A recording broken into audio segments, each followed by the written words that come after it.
turn on the agenda. And initials or emojis won't work. We need to see you and hear you and be able to communicate with those that are online today. And please silence your phones. Friendly confines here today, nice and cozy. We have a small room today. And we have a very long agenda. I'm going to make some changes to the agenda. So if you're following along, I'll try to announce those changes. We're going to start out with the agenda the way it is written. But when legal gets here, we're going to interrupt it to get legal here because they do have to do it. So with that, let's do roll call starting tonight. I'm Ann Taylor. Kristen Linder, Commissioner. Marion Blanky, Commissioner. Angelo DeFazio, Commissioner. Carver, Commissioner. Debbie Chisholm, Commissioner. Tina Samples, Board Administrator. Okay, welcome everyone. Let's get started with new pharmacy applications. Fairhaven Pharmacy LLC, 351 Grand Avenue. Step into the ground.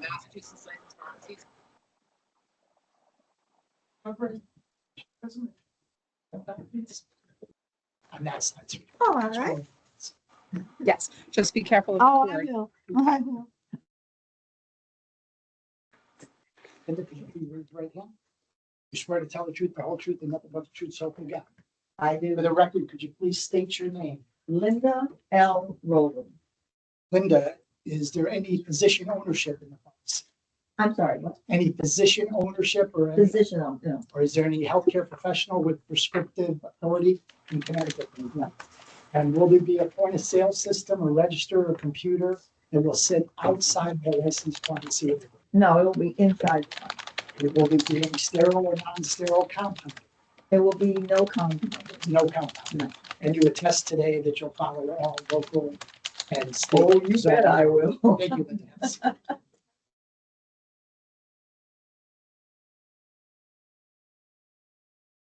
Now, for the record, this is a pharmacy license number that never came to fruition, I know, from a year ago, the person who was supposed to and be now they're here reapplying. left. Yeah. Okay, very good. You have the plans, Lynn? I do. That's a new one. I've never seen anyone pull out the plans out of their wallet. Wow. I can't carry a whole lot of stuff around.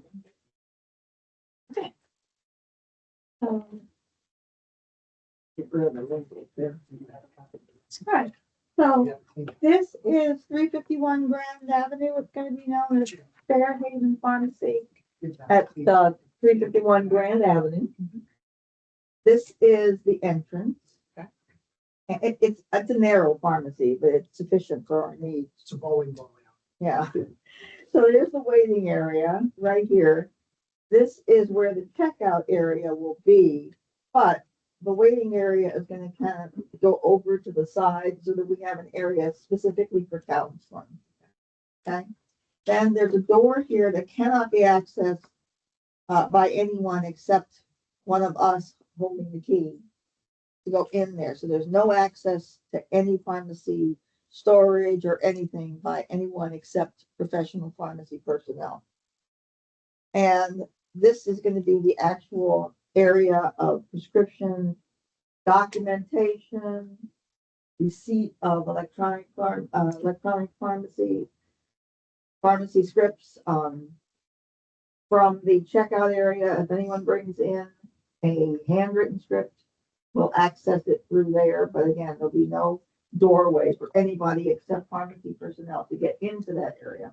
We will be assigned areas to enter the prescription, whether they be hard copy or electronic. Mostly they'll be all electronic. And this is where the refrigerator, the safe, and the sink will be in the back, all the way in the back. That's a wall. This will be open for us to pass things over. And have someone come down the hall, give you this, take it. So this will be open. And this area is the lavatory and the loo. So it's one person, door closed.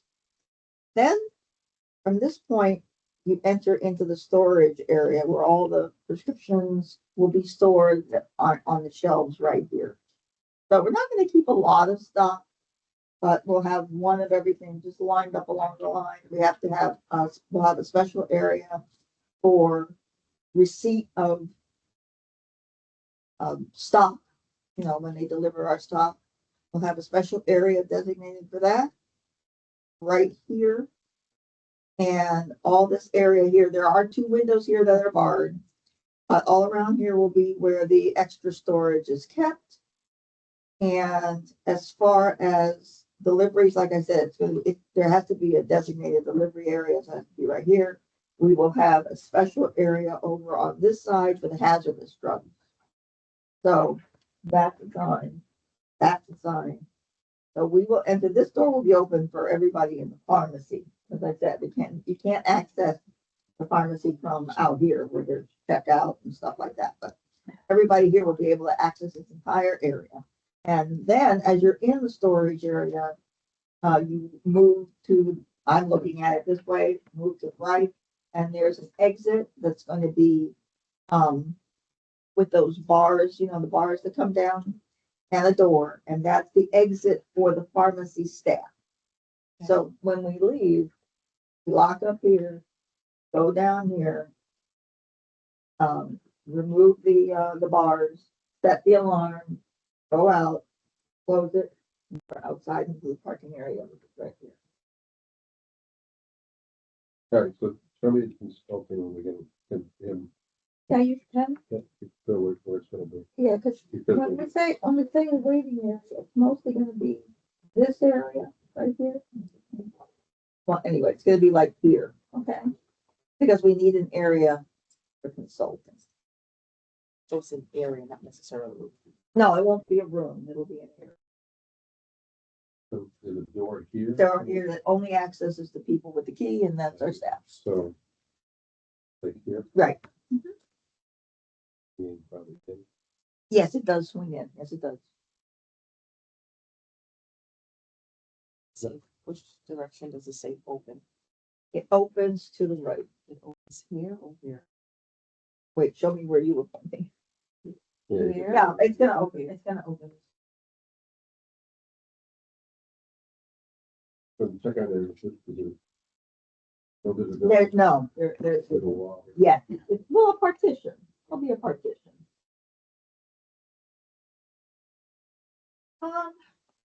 I'm sitting. Sorry, All right, so people can look into it. people can look, but they won't see what we're doing. Okay. I want to make sure that as we package things, no visibility is allowed between people who are coming in to pick up their meds and somebody else's prescription that could be sitting there. Is the cabin, narcotic safe, right? Super cabin. Under counter? No, it's a safe that's bolted to the floor. Correct. Mhm. Because it's under 750. Mhm. That's what- Oh, it's bolted, all right. What's the total square feet? Total square feet. Yeah, that, you gotta Yeah. calculate that. I It's not actually listed. don't have that Is it- yeah, knowledge we with need- me. But my owner does. I don't know what the total square You feet can use is. a calculator and figure it out from that. Remember the old questions on the So, SAT? yeah, it's 9 by 30, and that's just a prescription area. But I don't have how far this is or how, do we have that? Yeah, we do. We do have that, but I don't Yeah, you have. got 14 feet here, you got another 39 feet here, Mhm. 53, you don't know this. I don't know those dimensions. No, I don't. Yeah, so I didn't it's, measure it's 12 by 39. Yeah, Yeah, we don't know 13. we don't know what waiting area is. Yeah, You know? Yeah, he knows. Yeah, just, that's the only thing it needs is total square. footage. Will there be any flu vaccines done here? Are you- I am like, So I'm assuming the flu vaccines will be done where this right, makeshift consultation. area is? exactly, yeah. Put on the side, the legend. Sometimes I'll have it in the legend. It's got the measurements there.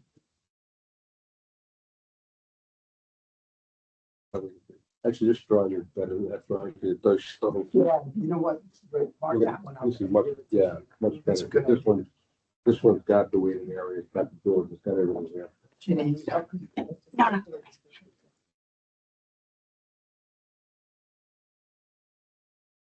Yeah, it's a much better drawing.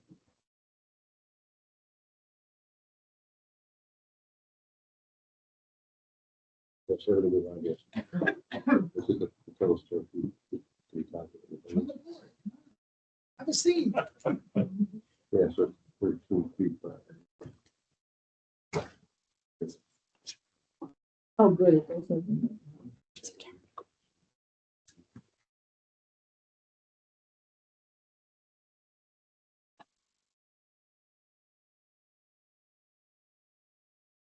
It is narrow, but it's quite sufficient for what we are attempting to do, which is to provide total care for all the patients that are in the area, coming from the clinic.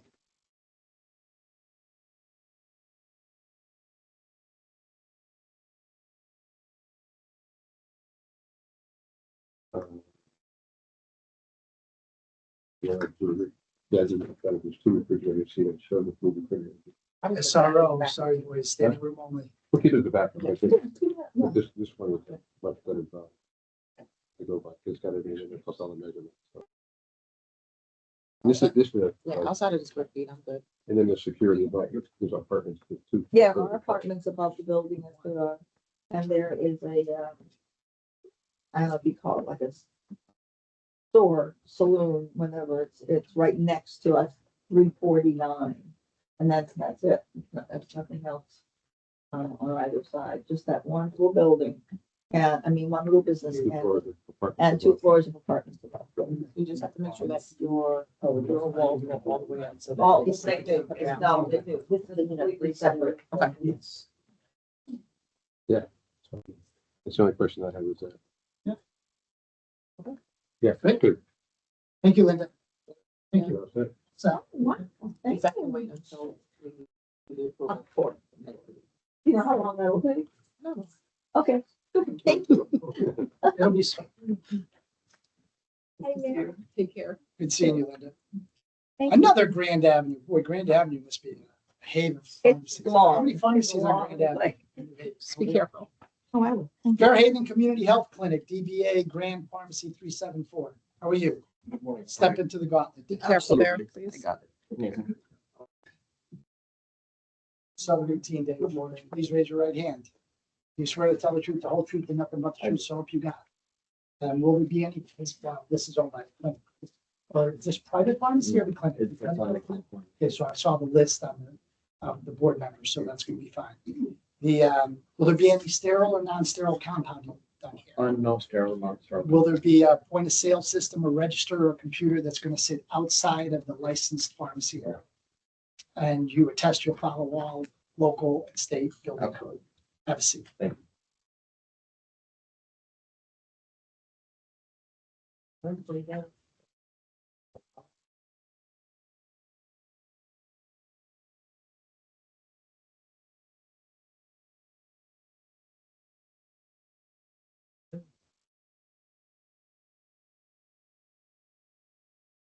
Used to be a licensed pharmacy in the past. We already have it approved and operational at current pharmacy. For about 2 years ago, due to some reasons with renewal, we had to move the pharmacy to a we just planning to come back. Okay. So this is the previous plan that we had. The safe was right here, it was a integrated safe, this is where the fridge was, these are all contents, these are the items. And this is just a counter space over here, and then there's additional counter space here. The security cameras and everything is marked. This is the entrance to the pharmacy. It's also how we are into the building security. This is the door. Thank you. Mm-hmm. And that's also. There's the door here, and you see the. And these are. And auto. They're also on the water. Security systems. This is on its own independent block as well. Which is already owned by the pharmacy. The pharmacists have the key to here, as well as here, and here. But others may have the key to here. Right, this and this, the farm. But not the both have farm. it. Right, right. But the no enters, this has a shutter system right here. Okay. Goes down and you lock it from inside. Show me again, what was it say? I see the sink is here. It's through. Okay, it's on, Yeah, it's not having the fridge is actually here. Let's see. Where is it finished from? This one, the safe is right here, The fridge. and the fridge is here.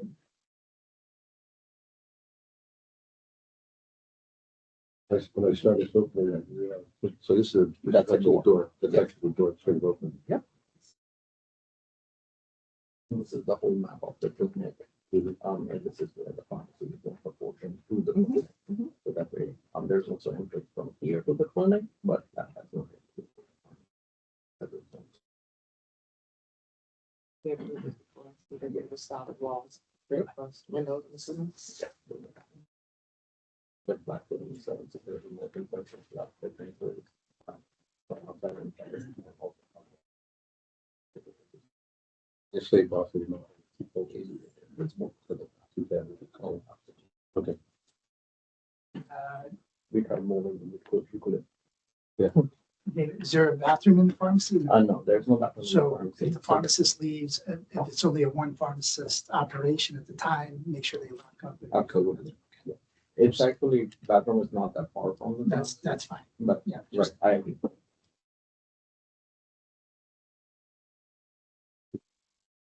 This is all for you, What is this square footage again? on the pharmacy. Right. Oh, there you go. You know, they're gonna- 264.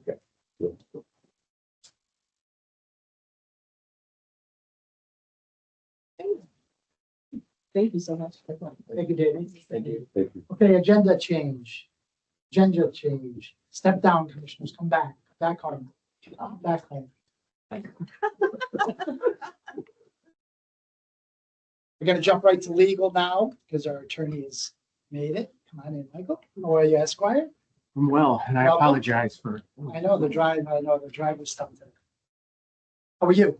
Happy New Year to you. Well, you too. Quite a few cases to go over today.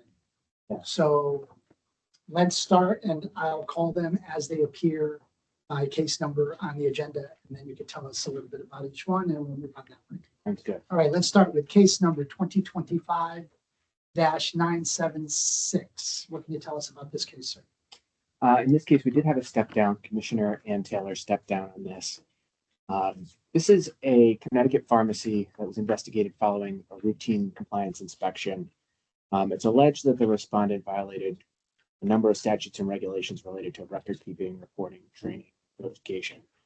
There were some mislabeled and misbranded, presumed adulterated drug stock, and some other related violations.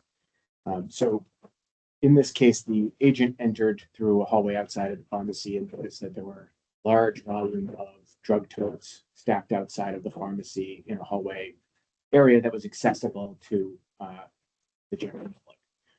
So there was some dispute about whether or not there were drugs in those totes as a routine matter. There were delivery totes. There's very tight space inside this pharmacy. They had limited space.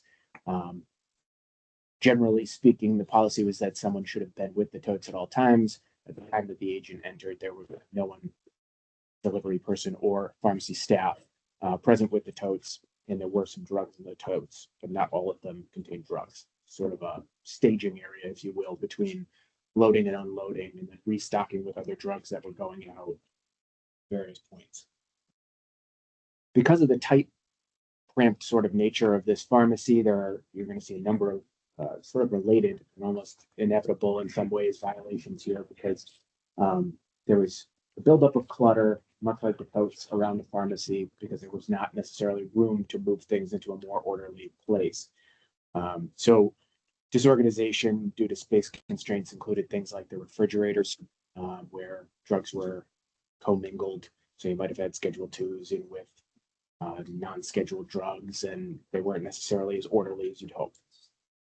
There were also issues with drug records. So hard copies of controlled substance and ordinary stock were commingled. The hard copies were not organized. Some of the piles of hard copies contained prescriptions from 2022 up through 2025, just mixed together. And additionally, some of the scripts were missing some required controlled substance information. Perpetual and controlled substance 2 inventory accounts were also commingled. Quality assurance records were not immediately available. Some of these records were held by the administration, and it took some time to get those. They were not all, some of them were deficient when they were reviewed later. Apparently, there had never been a loss at this location, at least not one that had ever been reported. Some of the things that the agents generally look for in that same kind of sense are there were no plans for closures that were immediately available. When they were made available, they were somewhat deficient. They didn't include plans for notifying patients. Some of the controlled substance prescriptions they were missing the orange sticker that's now a requirement for controlled twos, and some relatively small amounts of adulterated expired stock. So only about 8 drugs were located, but still some adulterated expired stock. And then there was, as you might expect in record keeping in this kind of situation, there was some untimely reporting. So they were late on some of the audits, not necessarily, or not soon enough after the new year, and not necessarily timely each month. So they were being completed, but they were delayed in some cases. And sometimes there was some missing information. So going back to those totes, there wasn't always a receipt that was completely comprehensive. For instance, the finished form of each drug type in a commercial container. Some of the records were commingled, some of them couldn't be located or were incomplete. And at the time of inspection, the controlled substance safe was not secured, so it wasn't in a locked position. The Council for Drug Control is proposing a settlement in which respondent shall pay a voluntary monetary payment in the amount of $25,000. They will also maintain self-monitoring and compliance assurance measures, which they voluntarily adopted, and I want to get into those in just a moment, during the investigation. And they'll provide Drug Control Division with signed copies of quarterly inspection reports. And they'll also be issued a letter of reprimand. There was extensive work done to remedy the situation in this pharmacy. A very comprehensive plan was presented, including changes in SOPs, standard policies, and changes to how they were going to treat things like quality assurance reports. There were several meetings, some of them located here, with leadership, and some extensive changes were put into place. They appear to be having the desired effect. And part of those measures that they put into place were self-audits. So monthly and quarterly self-audits. They're now sending quarterly audits to the department as part of this agreement. And it's an indication that they are both running through all of the elements of the inspection report that an agent would go out and look at when they inspect a location. And also that they're taking some other measures that aren't necessarily reflected in an inspection report, just to ensure that policies are maintained as would be required in a space of this nature to ensure compliance. Sounds like a well-oiled machine. Hopefully now it is. My question is, before I open it up to commissioners, was the pharmacy manager's license in any way, was there anything brought up against the manager of the pharmacy, or just, because this looks like it's a pharmacy monetary payment. Is there any follow-up to the pharmacy manager who should have been overseeing this? To my knowledge, there is not an active case for enforcement. First time I do not managers here, I know. want you to listen to this very carefully. I could not tell you if a case exists that has not come for enforcement with certainty. I can tell you that the perspective on this agreement is that it should be addressing things more holistically. That individual is no longer the pharmacy manager shortly following this investigation. What? Self-correct. Which is not saying that they're no longer employed by the location, but they're not the pharmacy manager. Commissioners, any questions for Yeah, Commissioner Gwent? is this pharmacy the retail pharmacy for Stanford Hospital? This is a retail pharmacy within a Connecticut hospital. So it's physically though at the hospital, right? That's correct. Yes. But it's separately licensed by drug control, right? Yes. Typically, the hospital pharmacy will have a license through Right. DPH, and then the retail Right, pharmacy will have a exactly, yeah. retail But so PCY. this physical space is within the hospital? It is. Yes. And- It's Does It's the within sort of Department a of Health lobby know that? I mean, you know what I'm saying? Like, if this is the space, probably not isolated, just this one location. Right? Things like, I'm in a delicate position because I can't discuss Yeah. DPH or Department of Public Health activities. I don't necessarily know what they are I or are mean, not doing. cardboard on the floor, there's a lot of like very, very basic things that are violations, with the Department of. The minute the Public totes Health. were outside the Right. public area, now it's Like all of DPH. this, so, but this is just Correct. isolated to the physical space of the pharmacy, than and that. it's not the pharmacy manager, it's just the person. Correct, yeah. Any other questions for Richard? Hearing none, I'll accept the motion to accept the monetary payment of $25,000 in case 2025-976. Do I have a motion? So moved. Do I hear a second? All in favor, say aye. Aye. Nays. And let the record show that Ann Taylor did step down and she abstained. Moving on to case number 2025-879. Can you tell us about this case, sir? This is a Connecticut pharmacy, a retail pharmacy, investigated following a routine inspection. It's alleged that this pharmacy had a series of issues, including compounding issues, general sort of record keeping across the board, some signage issues, some expired and misbranded products. We'll get into the details a little, but I'm going to start out with the compounding issues because this is a location that has two previous settlement agreements approved by the commission for primarily compounding related issues. The hope is that this agreement will address those once and for all. Each of those settlement agreements restricted to some extent their ability to perform compounding, initially restricting hazardous compounding,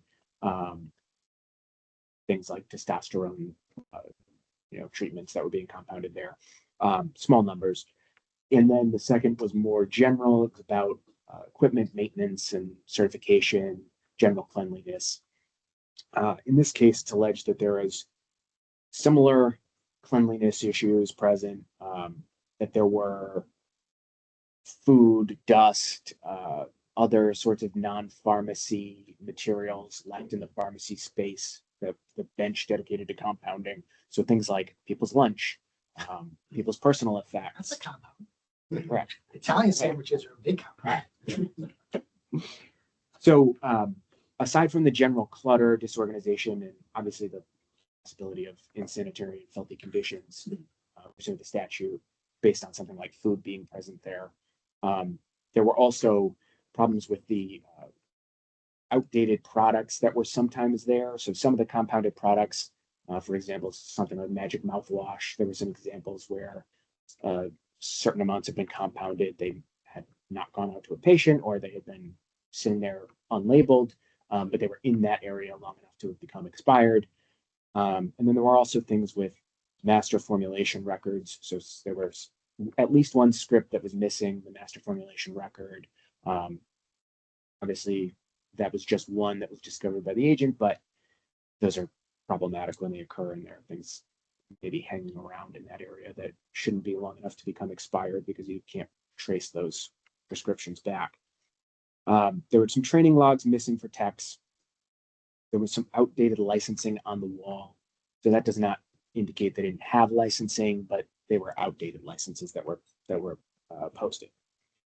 Similarly, there was some missing or inconspicuous signage, things like notifying the Drug Control Division of errors, those kinds of contact things. They may have been there, but they were not visible, not easily visible to the public. Some expired products on the shelves, not a dramatic number, but the real issue is that other expired products had been sort of left in piles on the bench. So things were being commingled. A couple of incidents where expired products were returned back to stock. They should have been shipped out in a more timely way, or at minimum labeled better. Some misbranded products, similar situation. And then controls and non-controls, the records were commingled, not chronological. Invoices were missing in some cases. In other cases, they were mixed in with audit information, those kinds of things. So the inventory record keeping was not up to par. This proposed resolution, Council for Drug Control is proposing a settlement in which respondent shall pay a voluntary monetary payment of $20,000. They have paid this amount, and they shall be issued a letter of reprimand. Additionally, with regard to the compounding issues, respondent agrees to cease all pharmaceutical compounding. They shall not resume pharmaceutical compounding except by modification of this agreement by vote of the Commission of Pharmacy. So the intent there is that unlike previous agreements that posed a timeline and some conditions about correction, this is a permanent solution to that problem, ideally. To be clear, before I open it up to the other commissioners, this is strike three, basically. Essentially, we're past the point where previous probationary periods were in place. So there this is were, the same pharmacy, because I stood down on, I believe, the same pharmacy a few years you are ago. correct. I should have noted that. This My is the apologies. same one. Indeed, it is. And at that point, the resolution was, again, they were gonna cease and desist. There was a timeline attached to that in that agreement. Okay. So there should have been standard operating procedure changes. As you know, people Right. may or may not follow their own SOP all the time. So there should have been changes to that and some equipment changes, but there was a timeline attached to it. So we're past that timeline, and this is So again, I ask, as the pharmacy manager, is there a case against the pharmacy manager in this case? there have been cases involving this pharmacy manager. The individual who was a manager at this time is no longer the manager. There have been several manager changes over the course of drug control's interactions over the last few years at this location. Any other questions for Attorney? Hearing none, I'll accept the motion to accept the $20,000 monetary payment, which has been made, plus a letter of reprimand, and they will cease all pharmaceutical compounding until they have a modification of agreement, and this commission has to revoke that agreement in before they can begin compounding again. And this is non-sterile compounding. Yes, 7 yes, non-sterile and at this point non-hazardous. Okay, do I have a motion to approve? So moved. Do I hear a second? Second. All in favor, say aye. Aye. Opposed, no abstentions. This is a dual case, same pharmacy, but two different license numbers within. This is case number 2025-494 and case 2025-159 for the pharmacy license, as well as the patent medicine license for the front store. Is that correct? That's correct. And I was the commissioner that stepped down. Can you tell us about this case, sir? This is a Connecticut pharmacy, as you indicated. This case implicates both their PCY pharmacy license and their front of store, their permit to sell non-legend drugs, so your Tylenol, et cetera.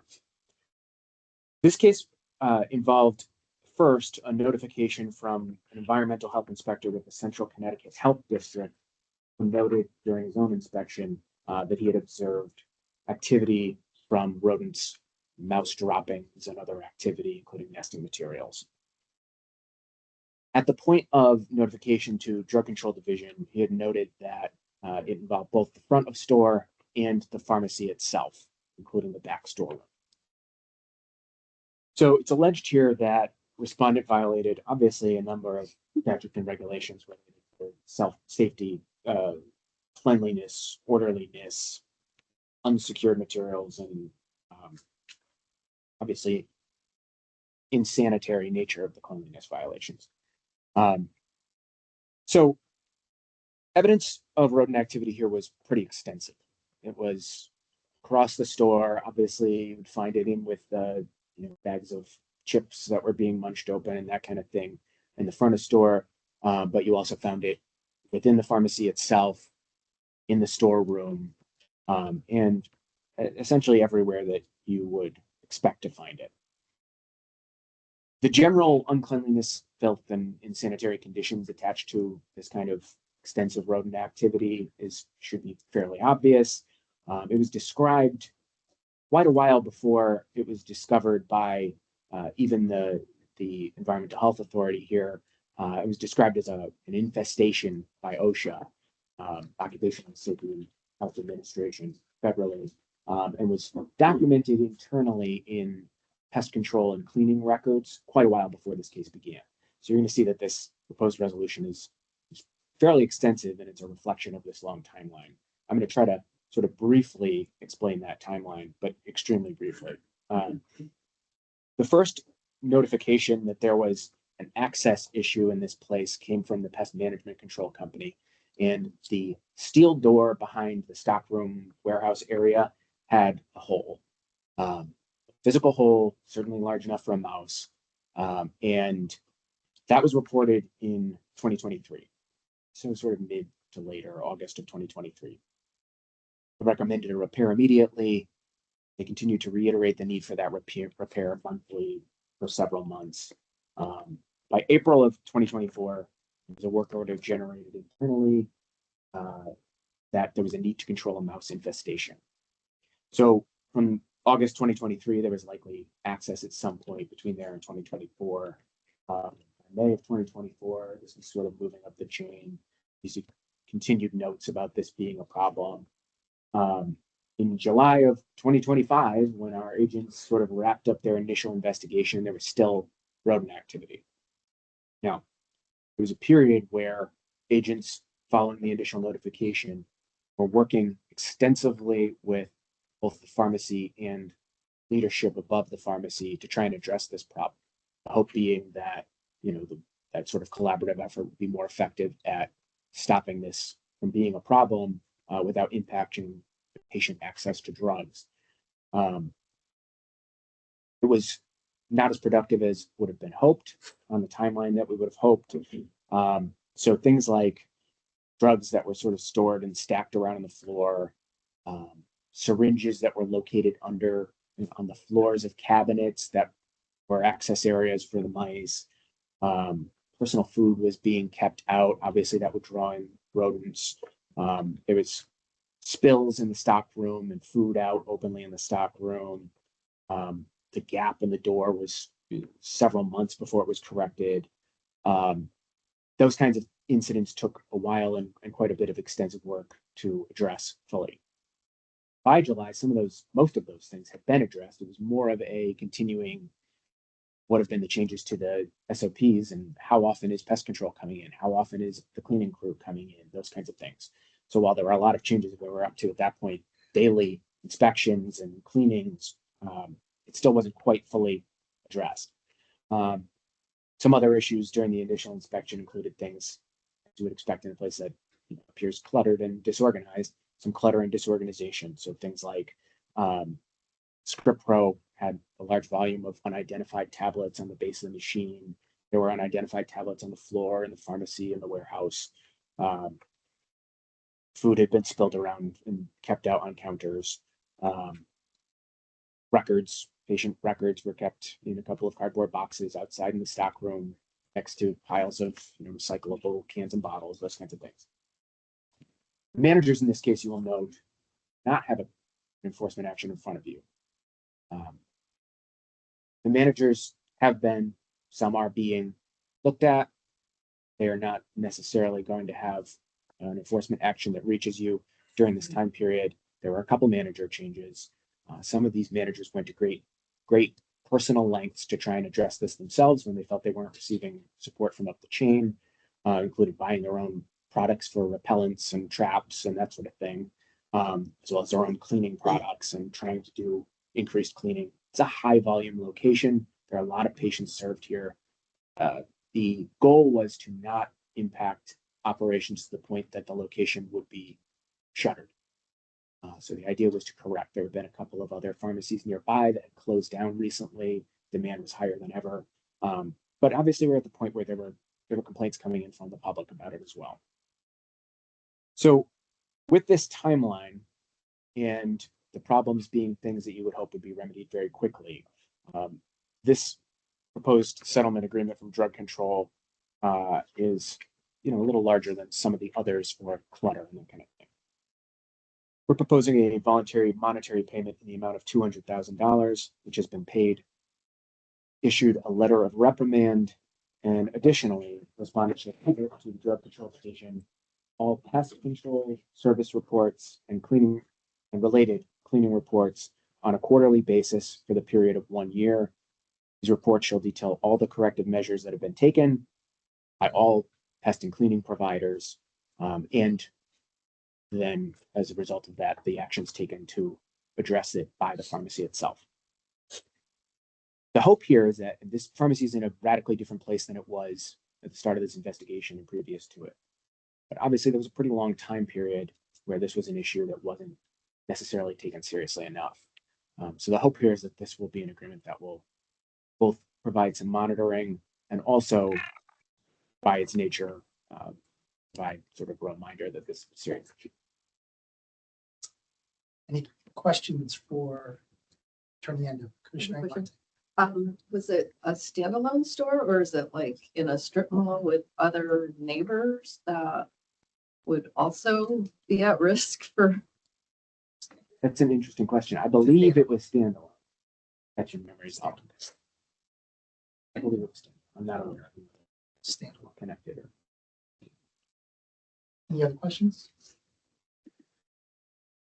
Hearing none, I'll accept the motion to accept the $200,000 payment that has been received by the department. Is that correct? That is correct. Letter of reprimand and all additional reporting requirements as discussed. Do I have a motion? Do I hear a second? All in favor, say aye.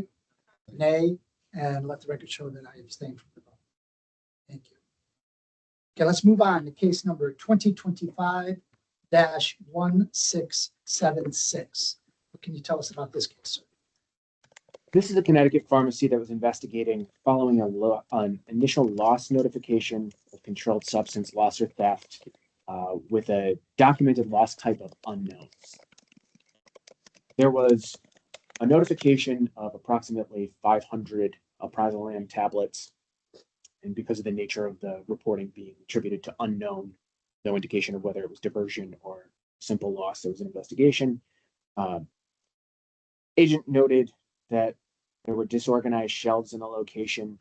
Totes had recently been received from a pharmacy in New Jersey that had shut down permanently. They were being integrated into the stock of this location, and there was some confusion about where everything was at the time because of that changeover. So some of that stock wasn't as tightly organized as you would hope, and the record keeping was in flux during the course of this investigation. So this never actually changed a couple times. And ultimately, through a DEA reconciliation report and internal investigation, it was discovered that the actual loss following audits was approximately 325 tablets. No source of loss was ever located here. Not necessarily clear after reviewing footage if there was even an opportunity for diversion. So there really was no ability to determine what happened to these tablets. So the proposed resolution from drug control is a settlement in which respondent will pay a voluntary monetary payment in the amount of $2,000, which has been paid. Any questions for Attorney Endo? The only question I have is, was it a pour over from another pharmacy or was it a wholesaler that sent the drugs over to this pharmacy? Do we know that? Was it a licensed wholesaler? This doesn't sound I like it. cannot Was say it for really sure. organized, right? And my indication was that it came from a pharmacy that had been shuttered due to bankruptcy and they purchased it. But I'm not certain. I'll accept the motion for the $2,000 penalty that has been returned to the warehouse. Okay, very good. Do I have a motion to accept? Do I hear a second? All in favor, say aye. Aye. Opposed, abstentions, so moved. I second you. All right, case number 2025-1139. You tell us about this explain. This is another Connecticut retail pharmacy that was investigated following a pharmacy inspection that respondent, in this case, a pharmacist, both owns and manages as a pharmacy manager. It's alleged that the respondent violated statutes related to invalid scripts, controlled substance inventories, drug loss reporting, record keeping and inventory, and that some of these were matters that had been previously subjected to advisement in other inspections. So that's not to indicate there had been a previous settlement agreement or case or final action of some kind, but there had been advisements in previous inspections to the manager owner. So first, the scripts. Some of the patients in the scripts were inanimate objects, meaning that in this case, they had been dispensed to practitioners as controlled substance emergency stock. Inappropriate dispensing, there was no individual patient identified, so those scripts would be invalid. Not a large number of these, but there were a handful. Some of these and some other scripts were also missing some documentation. And the labels on the prescriptions associated with these scripts were missing some documentation themselves. So some of them may have been missing things such as contact information for the MedWatch program. Some of them were missing things like instructions for appropriate use of the drug. So some of these obviously could have more or less impact directly on patient health and safety. The Schedule II controlled substance perpetual inventories were not consistent on a monthly basis. So while there may have been annual inventories, month to month, while they may have been performed, they were not always adequate, which is to say that sections were missing from most of them. There was also a loss of approximately 50 hydrocodone acetaminophen tablets that was not reported. It was not a long period. It was less than a week for the delay in reporting when the inspection happened to occur. And the explanation was that they were still trying to locate and determine the cause of the loss. Obviously, the reporting should have happened previously, and then an amended report if the cause of the loss had been located. And then there were other record keeping and inventory issues. So just general organization of records, not necessarily to say that they were inadequate, although some of them were, as we previously discussed, but they may have been commingled. They may not have been chronologically ordered. And some of these have been subject to a previous advisement, in some cases, 2 previous advisements about how to properly keep records. Following the internal audit within the pharmacy, their own audit, they uncovered 3 more losses that they had not reported. They voluntarily reported them. There were causes for the losses identified. They were not diversionary. Obviously, with a delay, it's harder to tell all the time what the actual cause was, but they did attribute one. So Council for Drug Control is proposing a settlement in which respondent shall pay a voluntary monetary payment in the amount of $5,000. Respondent has paid this, and he shall also be issued a letter of reprimand. And again, just for clarity, this is against the pharmacist manager owner and not the pharmacy itself.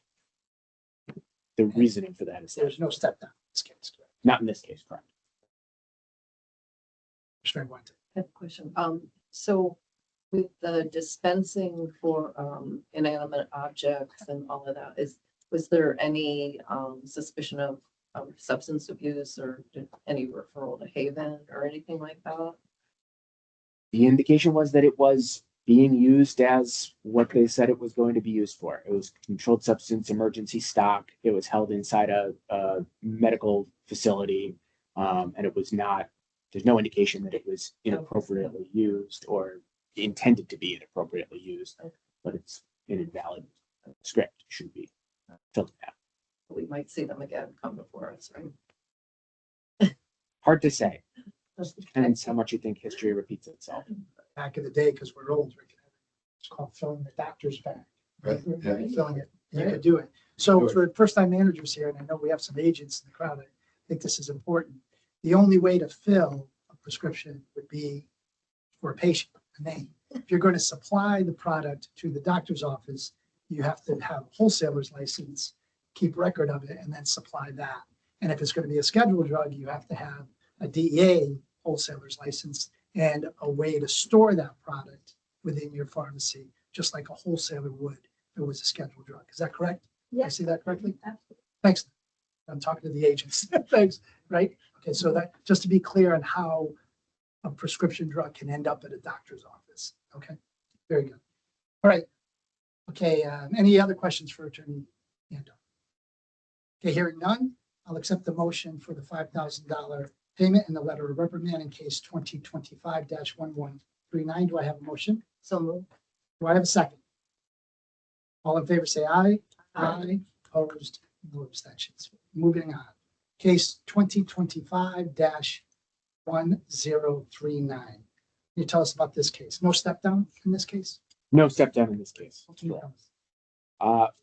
This respondent is a Connecticut pharmacist, also a pharmacy manager / owner. He's a partial owner. There were 3 owners at this location. You will hear in some of the information about the case that disputes among the owners were a significant factor in how a lot of this case played out.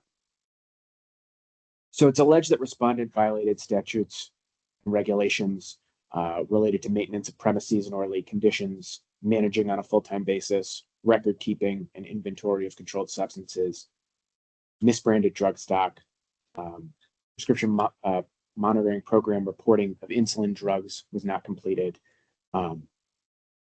Some of these were shortly after that new modification in the law that required the reporting of glucagon and insulin diabetes related ketoacidosis drugs. So we did see a lot of those not being reported when it was initially passed. And controlled substance losses were not appropriately reported. So this person was a pharmacy manager and a partial owner. This location was set to close. There was disagreement among the 3 owners about how that process should work, who controlled from a fiscal perspective certain assets, and a number of other interpersonal issues. So during the time period of, or slightly before this investigation began, this individual started an application to open a new pharmacy apart from existing owners. Shortly after, the department began receiving anonymous complaints related to it. I think that's across the street. That's great.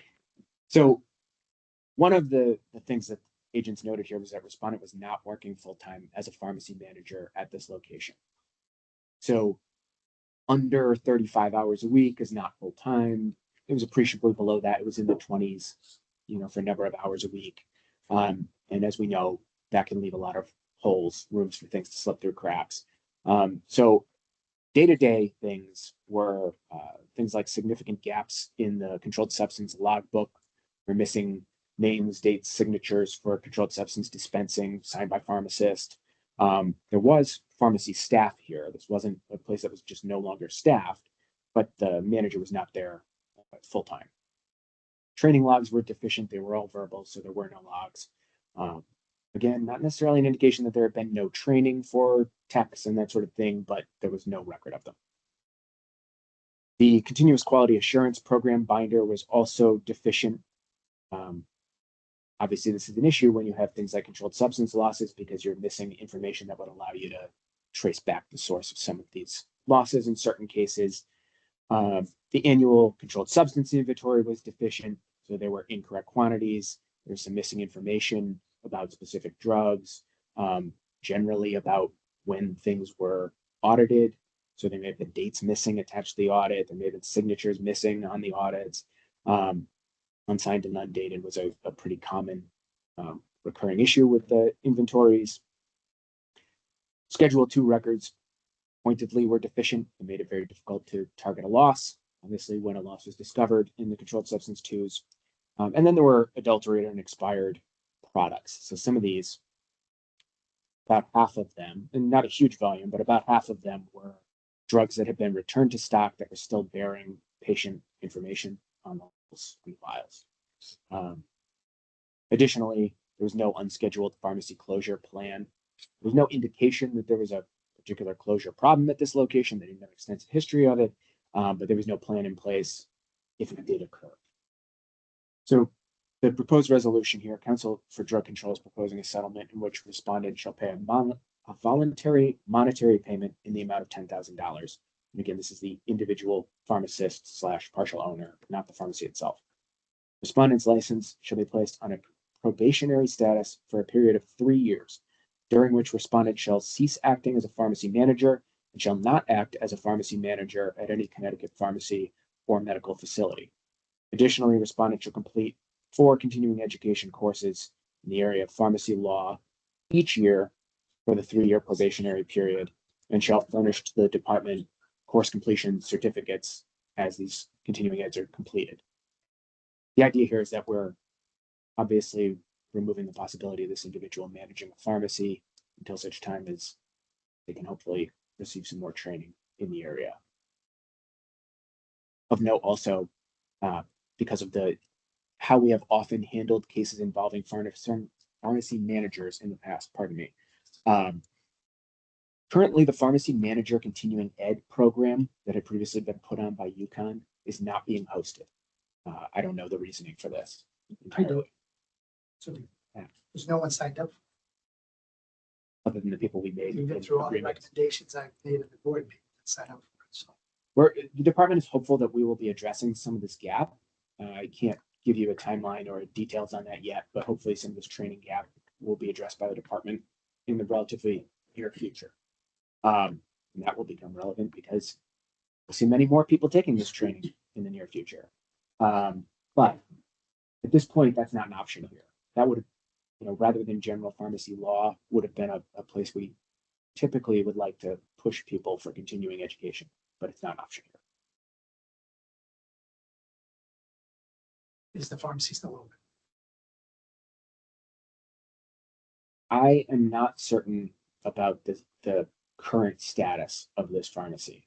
There are significant disputes among parties who are not the state about ownership and operation at fundamental levels, including access to the physical premises.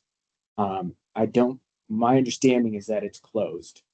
My understanding is that it's not a pharmacy now, operating as a pharmacy, and I would have to go back to the agent to get some more information. And I just asked for access issues for patients in need in that community, especially if there's not other pharmacies in the area. So that's why I bring it up. I don't think it was never going to be continuing for any appreciable length of time when this began. Any other questions for Attorney Endo? Hearing none, I'll accept the motion to accept the $10,000 voluntary monetary payment, including a 3-year probationary period, as well as follow-up of CE. Do I have a motion to accept? So moved. Do I hear a second? All in favor, say aye. Aye. Opposed, no abstentions. Moving on. Don't worry, folks. I think there's only 3 more. I'll try to pick up pace here. This isn't how I wanted 2026 to begin, by the way. Sorry. Case number 2025-1829. Can you tell us about this case? This is a Connecticut pharmacy. There's an agreement. We're picking up the pace. I'm done. No, I'm just kidding. Respondent is a Connecticut pharmacy investigated following a complaint of a prescription dispensing error came in from the patient. It's alleged that the respondent violated statutes or regulations related to patient health information confidentiality and the general incompetence or negligence charged when a prescription is dispensed to the wrong person.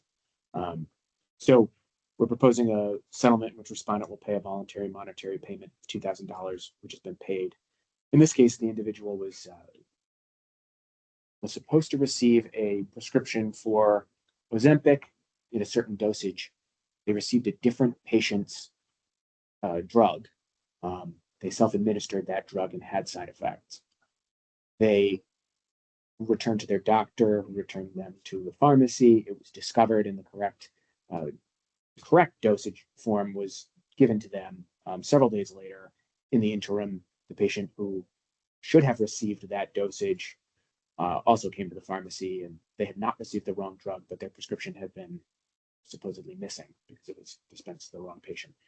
So in this case, because of that, there was not second breach of confidentiality. There was one breach when the wrong patient's information went out, drug went out. Ultimately, it was corrected and reported as appropriate, but there was, the loss and the breach of confidentiality here. The pharmacy have any history of other? No, they did not. And in this case, it was not a pharmacist who was responsible for the actual switching of the drugs. It was one of those last moment tech is taking the drug directly to the person and grabs the wrong drug. First time managers listen to that. Always have a second way to identify, usually date of birth. Just for the record. Any questions for Attorney Endo? Hearing none, I'll accept the penalty of $2,000 in case 2025-1829. Do I have a motion to accept? Do I hear a second? Second. All in favor, say aye. Aye. Opposed, abstentions, so moved. Case 2025-1300. Can you tell us about this? No step down, correct? No, not in this case, correct. Continues. This respondent is a Connecticut pharmacy that was investigated following a closure notification to the Commission of Pharmacy. They appropriately reported it, but it was noted that there have been several very recent closures reported. And so the agent investigated. It's alleged here that the respondent violated statutes related to and regulations related to consecutive pharmacy closures, more than 2 closures in a 30-day period, reporting of unscheduled closures, maintenance of a plan to manage unscheduled closures, and then also a separate issue, maintenance of a bound logbook with signatures of dispensing pharmacists. So there were some notifications that were timely in this case. There were some notifications that did not occur for closures in this case. There was a mix of partial and full closures. There were at least 3 additional unreported closures in this case. And some of the dates on some of the closures were different than what was reported. So there was a closure, but the date was wrong on some of them. The staff pharmacist in this case was on leave. They were short people. They had floaters intermittently and had been largely covering, but were unable for a number of days. And then it was also noted that the daily pharmacist signature logs had some missing signatures. We know that sometimes those things are related to floaters not signing on their way out the door and never coming back. And sometimes they're just someone is brought in for coverage and makes a mistake on not signing the log. So Council for Drug Control is proposing a settlement agreement in which respondent shall pay a voluntary monetary payment in the amount of $4,500. No other issues with this pharmacy in the past? Not appreciable issues here with closures. Any questions for Attorney Endo? Hearing none, I'll accept the motion to accept for the voluntary monetary payment of $4,500. Do I have a motion? So Do I hear a second? Second. All in favor, say aye. Aye. Opposed, abstentions, so moved. Case, I think this is the last one. Is this the last one? Yay! Case 2025-1764. Can you tell us about this case, sir? Respondent is a Connecticut pharmacy, investigated following a complaint of a prescription dispensing error. Came from a member of the public, a patient. It's alleged that there was a violation of statutes related to confidentiality of patient health information when a prescription was dispensed to the wrong patient. So, once again, a pharmacy technician incorrectly sold one patient's prescription to another patient. The pharmacy prepared a new prescription for that patient. To my knowledge, that was before any consumption of the drug. No related history at this location, but because of the nature of the confidentiality breach and the dispensation to the wrong patient, there's a charge here against the pharmacy itself. So drug control is proposing a settlement of $2,000. Any questions for Attorney Endo? Hearing none, I'll accept the motion to accept the $2,000 fine in case 2025-1764. Do I have a motion? Do I hear a second? All in favor, say aye. Aye. Opposed, abstentions. So moved. May I approach you You for may, sir. signatures? Stuck in traffic, all these cases. It took me an hour and a half to do a 20-minute meeting. Me too.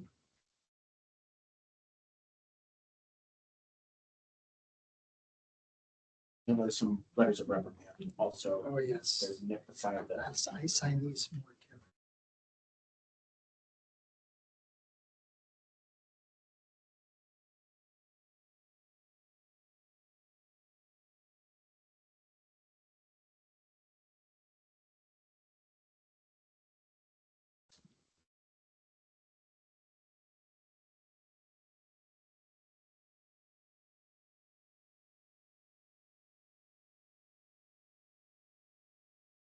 There's Graham.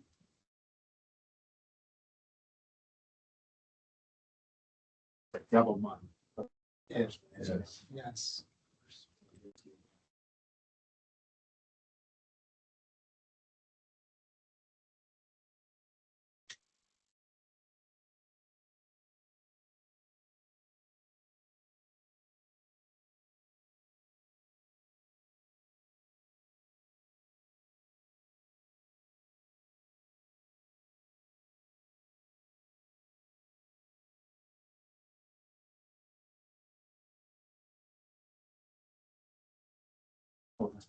That's okay. No, I think this is just came loose from the, no, wait, just take a peek at that one. If that may belong to.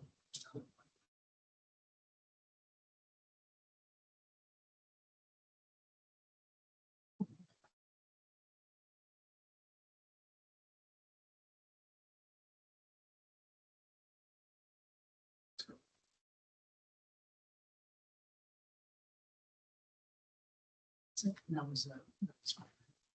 I'm gonna go check because. It's like. Well, if you do, just bring it down, I'll show you, email it to me. Sign it and send it.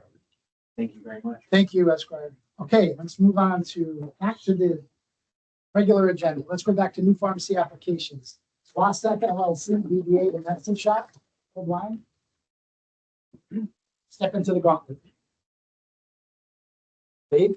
I'm Dave. How are you, Dave? I'm fine, thank Please raise your right hand.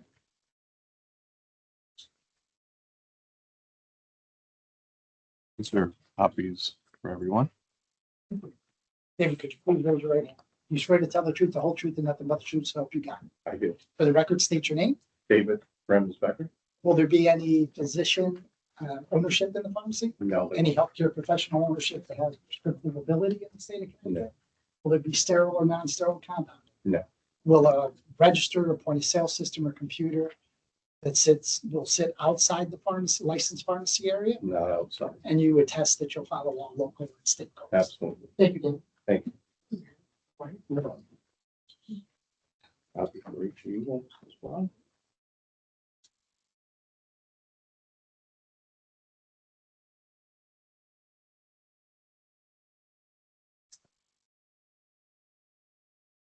Yes, we're actually 2 doors down from where the Walgreens was. Good. Right. Okay. Not done yet. Students here? Careful. So only two. Wow. Only two students listed online. So what's that? It is. Supposed to be, are they online? You have them online too. Oh, I do.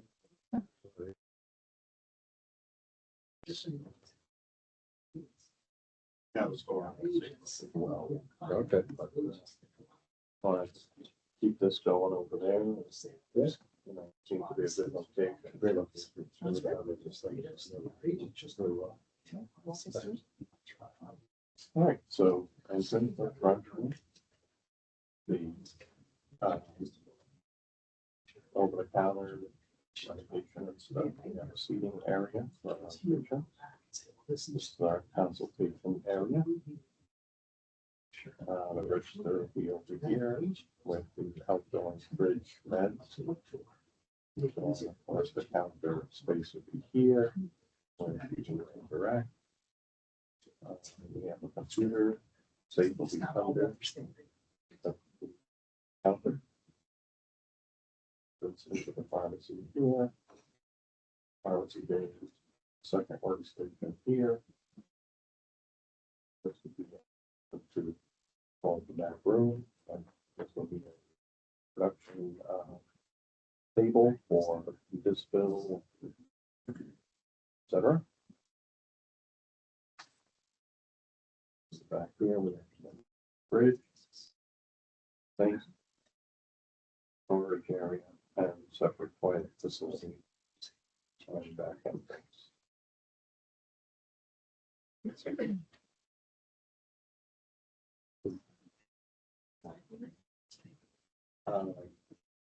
These are these things. So outside, Yeah, that's outside. okay, this is outside, unless it's parking lot. Oh, it's in a strip mall, so this will be a So there's big strip mall. Two big sections. But between the lobbies, the big line. Yeah, with 2 doors to the left, so Walgreens is actually to the front of the two. Okay. That's secret under capital. Under the, I mean, I will consider it. There's that. Yeah. I was gonna ask, so there's no production in here, right? Production is back here. No, the production will be at this regular prescription Oh, over at here the station here. at this station. Yeah, I would agree. This is a full door. That's a half door currently. But we can- Yeah, just for the safety of everyone. Yeah, if you can It find it, being so you can close. find another It's a great spot. call. You know, it's just too conducive. Okay, so safe over here, No, Right. so back here. Can we get we it? can move it somewhere else. So the thought is, right, you have customers in here, eventually they'll realize the safe is here. They can just run right over this door. Okay. And make that up. All right, yeah, recommendation where? I would put it a little further back. Yeah, In the back. I mean, if you can get it anywhere and these are just what cabinets or bays, sort of bays. Those are bays in the back. Yeah. And then we'll go through a door here. But we can. put What's the this safe- right here? This is a counter? That's a counter, running with a computer. Yeah, I mean, we don't wanna disrupt the workflow, but Right. we're just making recommendations for safety. So I would put a little I further mean, what's away is there a possibility of getting it over here in the corner. next to the bridge? Well, that's where the customers are gonna, or dropping off. So you definitely. That's gonna be, that's all. So Yeah, I press feel drop like one. somewhere, How about in the back? Yeah. that would be perfect, because they wouldn't be able to see.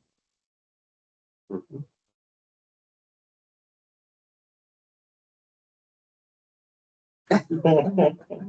Not that it's real far. Oh, so right here.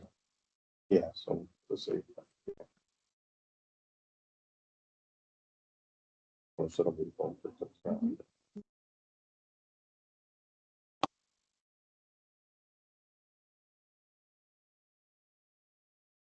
Listen, shop, huh? You the owner? I'm not the owner, no. Wish, but. Now be careful what you wish for. Oh, no,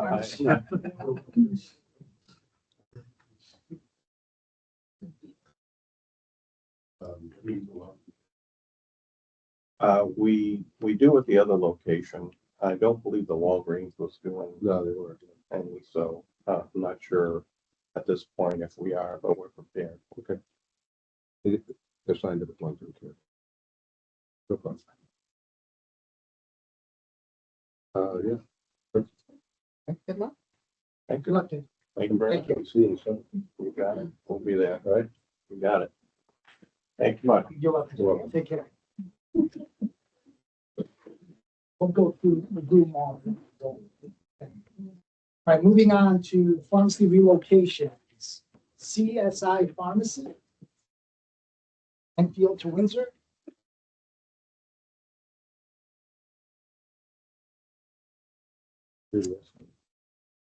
See, it's good to go second, third, fourth, because you can see it's gonna happen. That's a great catch. Could you please raise your right hand? You swear to tell the truth, the whole truth, and nothing but the truth, so help you God. For the record, please state your name. Jennifer Sacco? And this is a relocation. So in a relocation, will you be adding any other services like sterile or non-sterile compound? No. Will the pharmacy computer or point of sale system sit outside the licensed pharmacy area? No. And there's no physician ownership? No. Very good.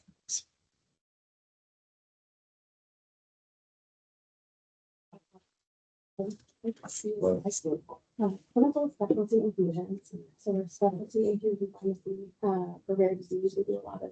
So you are sterile compound. We do not compound, no. It's generally biologics and IVIG that's mixed in the patient's home by a skilled nurse. Oh, okay. Yes, the entire pharmacy, premise is about 8,800 square feet, which will all be alarmed. The 3 pharmacists on staff are the only key holders, which will get in the front door. And then there's an alarm pad here, which, again, all the pharmacists have to disarm before anyone enters. And this is also secured with a back swipe. So obviously, employees need to be registered to get in. This front area will have billing personnel, we call them PCCs, patient care coordinators, who contact patients and set up deliveries. And as you can imagine, the pharmacy here, there's a series of offices. And then in the back here is the prescription department, where we house all of the specialty medications that we dispense. All drug and supplies are in this area only. stored in this area only, which is also separately alarmed with a badge swipe. So a pharmacy tested is on both of these. And then only people that are registered with the board have access. So pharmacy technicians and pharmacists will be working in these spaces. This is the production area, and this is where these packages to ship. Are you licensing the whole thing or just that area? The whole thing. Okay. Yes. Yeah, because there's PHI on these CEMRs up there. Mhm. Yep. So then the things that stays is in here, bolted to the Not ground. your refrigerator. Yes. Yes. Yep. And then the bathrooms are in the hallway. And we do have 3 pharmacists on staff, so Excellent. there will be coverage of some of these user. So my question is the whole 8,800 square feet Yeah. licensed? Yeah. Very good. Yeah. Because we've had issues where Yeah. only the pharmacy department was, Right. people were accessing the pharmacy. Yeah, no, Very I- good. Excellent. Of course, you're gonna move inventory, so you got Yes. control drugs coming from into the South Windsor. We- So what are your plans for moving those? Is it not going from one block to another, you're going from 2 different towns? Sure. We don't have any controls on hand at the moment. Okay. So there will be none transported during the move. And the pharmacist will be with all of our inventory during the transport. Yeah, so any controlled drugs that are, if they happen to be there, the inventory. Correct. In and out. And a good rule of thumb, Jen, for controlled substances is have the pharmacy manager there with the witness on the way out, and the pharmacy manager there with a different witness on the way in.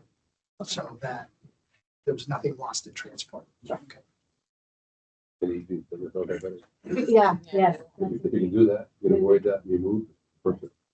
Makes it a lot easier. Great. Yeah. Super. That was an easy one. Thank you. Thank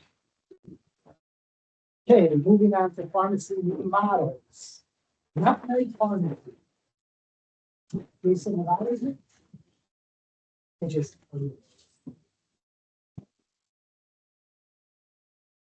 Where's the boss today? From the ghetto? Yes, sir. Someone's gotta be at the store. Yeah. You left him? Yeah.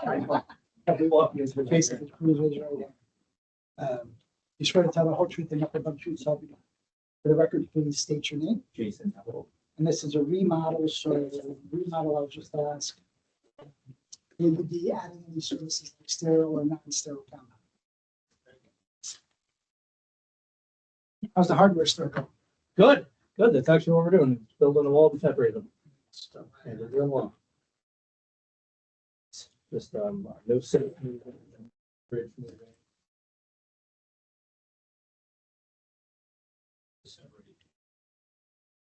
Pharmacy stuff. Steel doors that only can be opened by pharmacy personnel. you. Yeah, you keep it there. Yeah. Yep. Basically, totally divided. Yep, Totally divided. just building the wall to the. All right, easy. Okay.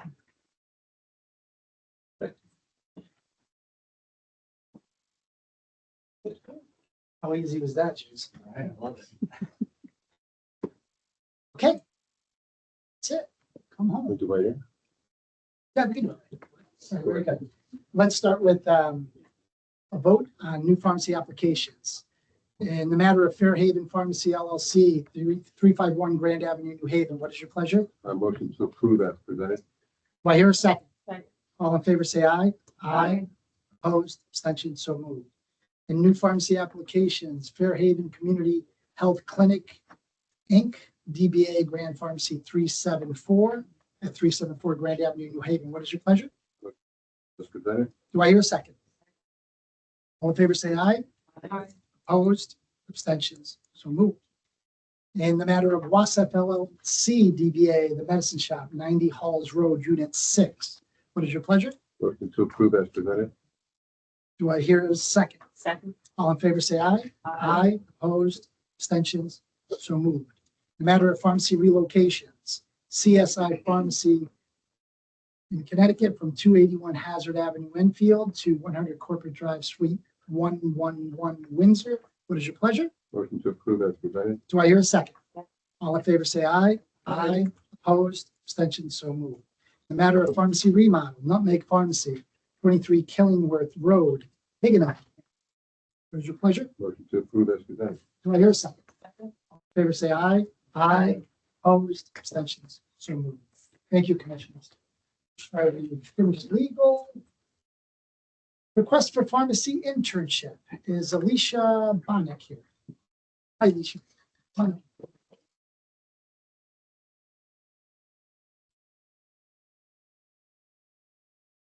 You raised your hand when I said student. Come on up. Please raise your right hand. You swear to tell the truth, the whole truth, and nothing but the truth. So if you can. I do. And for the record, state your name. My name is Alicia Bonick. Very good. Have a seat. Thank you. So pharmacy interns, we call them before the commission just matter of formality. Tell us about yourself, where you practiced in the past, where you're coming from. I see that's foreign, and where you'll be working, your preceptor, and what do you expect to accomplish. So why don't you tell us a little bit about yourself? Good morning. My name is Alicia Bonick. And firstly, I would like to thank you for inviting me to this meeting. I feel honored to join you Could be today. the first person in my 14 years. Honestly, say you're excused. Go ahead. That's bad. Somebody hire this one. Thank you. That was very nice. Continue. Thank you. So I practiced in Jamaica as a pharmacist. Kingston. I did in Kingston, but I'm from the rural end, Clarendon. Okay. I I had a lot of Jamaican people that worked for me, so I know the island well. Oh, that's nice. Thank you. And I will be working in CVS Pharmacy. My preceptor is Mr. Valentine, and I feel honored. I've worked in Walgreens before as a pharmacy operation manager for quite some time, took a break, studied, and now I'm joining CVS, and I feel honored to practice pharmacy. That's always my passion, to serve my communities and to give back good advice to help people to feel better. Good for you. Any So other you questions? heard some of the pitfalls today for legal, so make Right. sure you don't fall into those. Thank Yeah. you. So did you practice in Jamaica? I did. So I did why don't you tell us a little bit, because we're always really interested in how other countries practice pharmacy. Were you in retail, hospital? Well, I did my internship in hospital. I worked in Bustamante Children's Hospital where I was able to make medications for babies. You know, they're little, they need tiny doses. So that was very fun. I also worked at the University Hospital of the West Indies where I worked with adults. I worked in the retail setting, in private pharmacies as well, where I worked in a community setting. But it's rather different there than here. It's a little bit of a transition because how things are done, you know, that laws differ across the world. So laws here are different. Also, the entire practice is more modernized in the event that more companies are doing assessments to prevent errors. Technology, we're doing electronic prescribing here in Jamaica. They're not at that level right now. I think they're trying to transition, but it hasn't been approved as yet. So it's really, really different. Just that if it should be a swap for anyone, it would definitely need this entire process of learning the ins and out before you just jump in. So I really appreciate this process of training. How do patients pay for their prescriptions in Jamaica? They could pay cash, they could use insurance just the same. The only difference is they're always walking with a prescription in their hand. And what I find to be very different is that they wait in Jamaica, they do not wait here. Because they have their Well, they prescription. wait, but they're not patients. They're not too bad, trust me. They'll wait for an hour. If you ask them to hear 5 minutes is the problem. Tell them that story. Maybe they'll be more patient.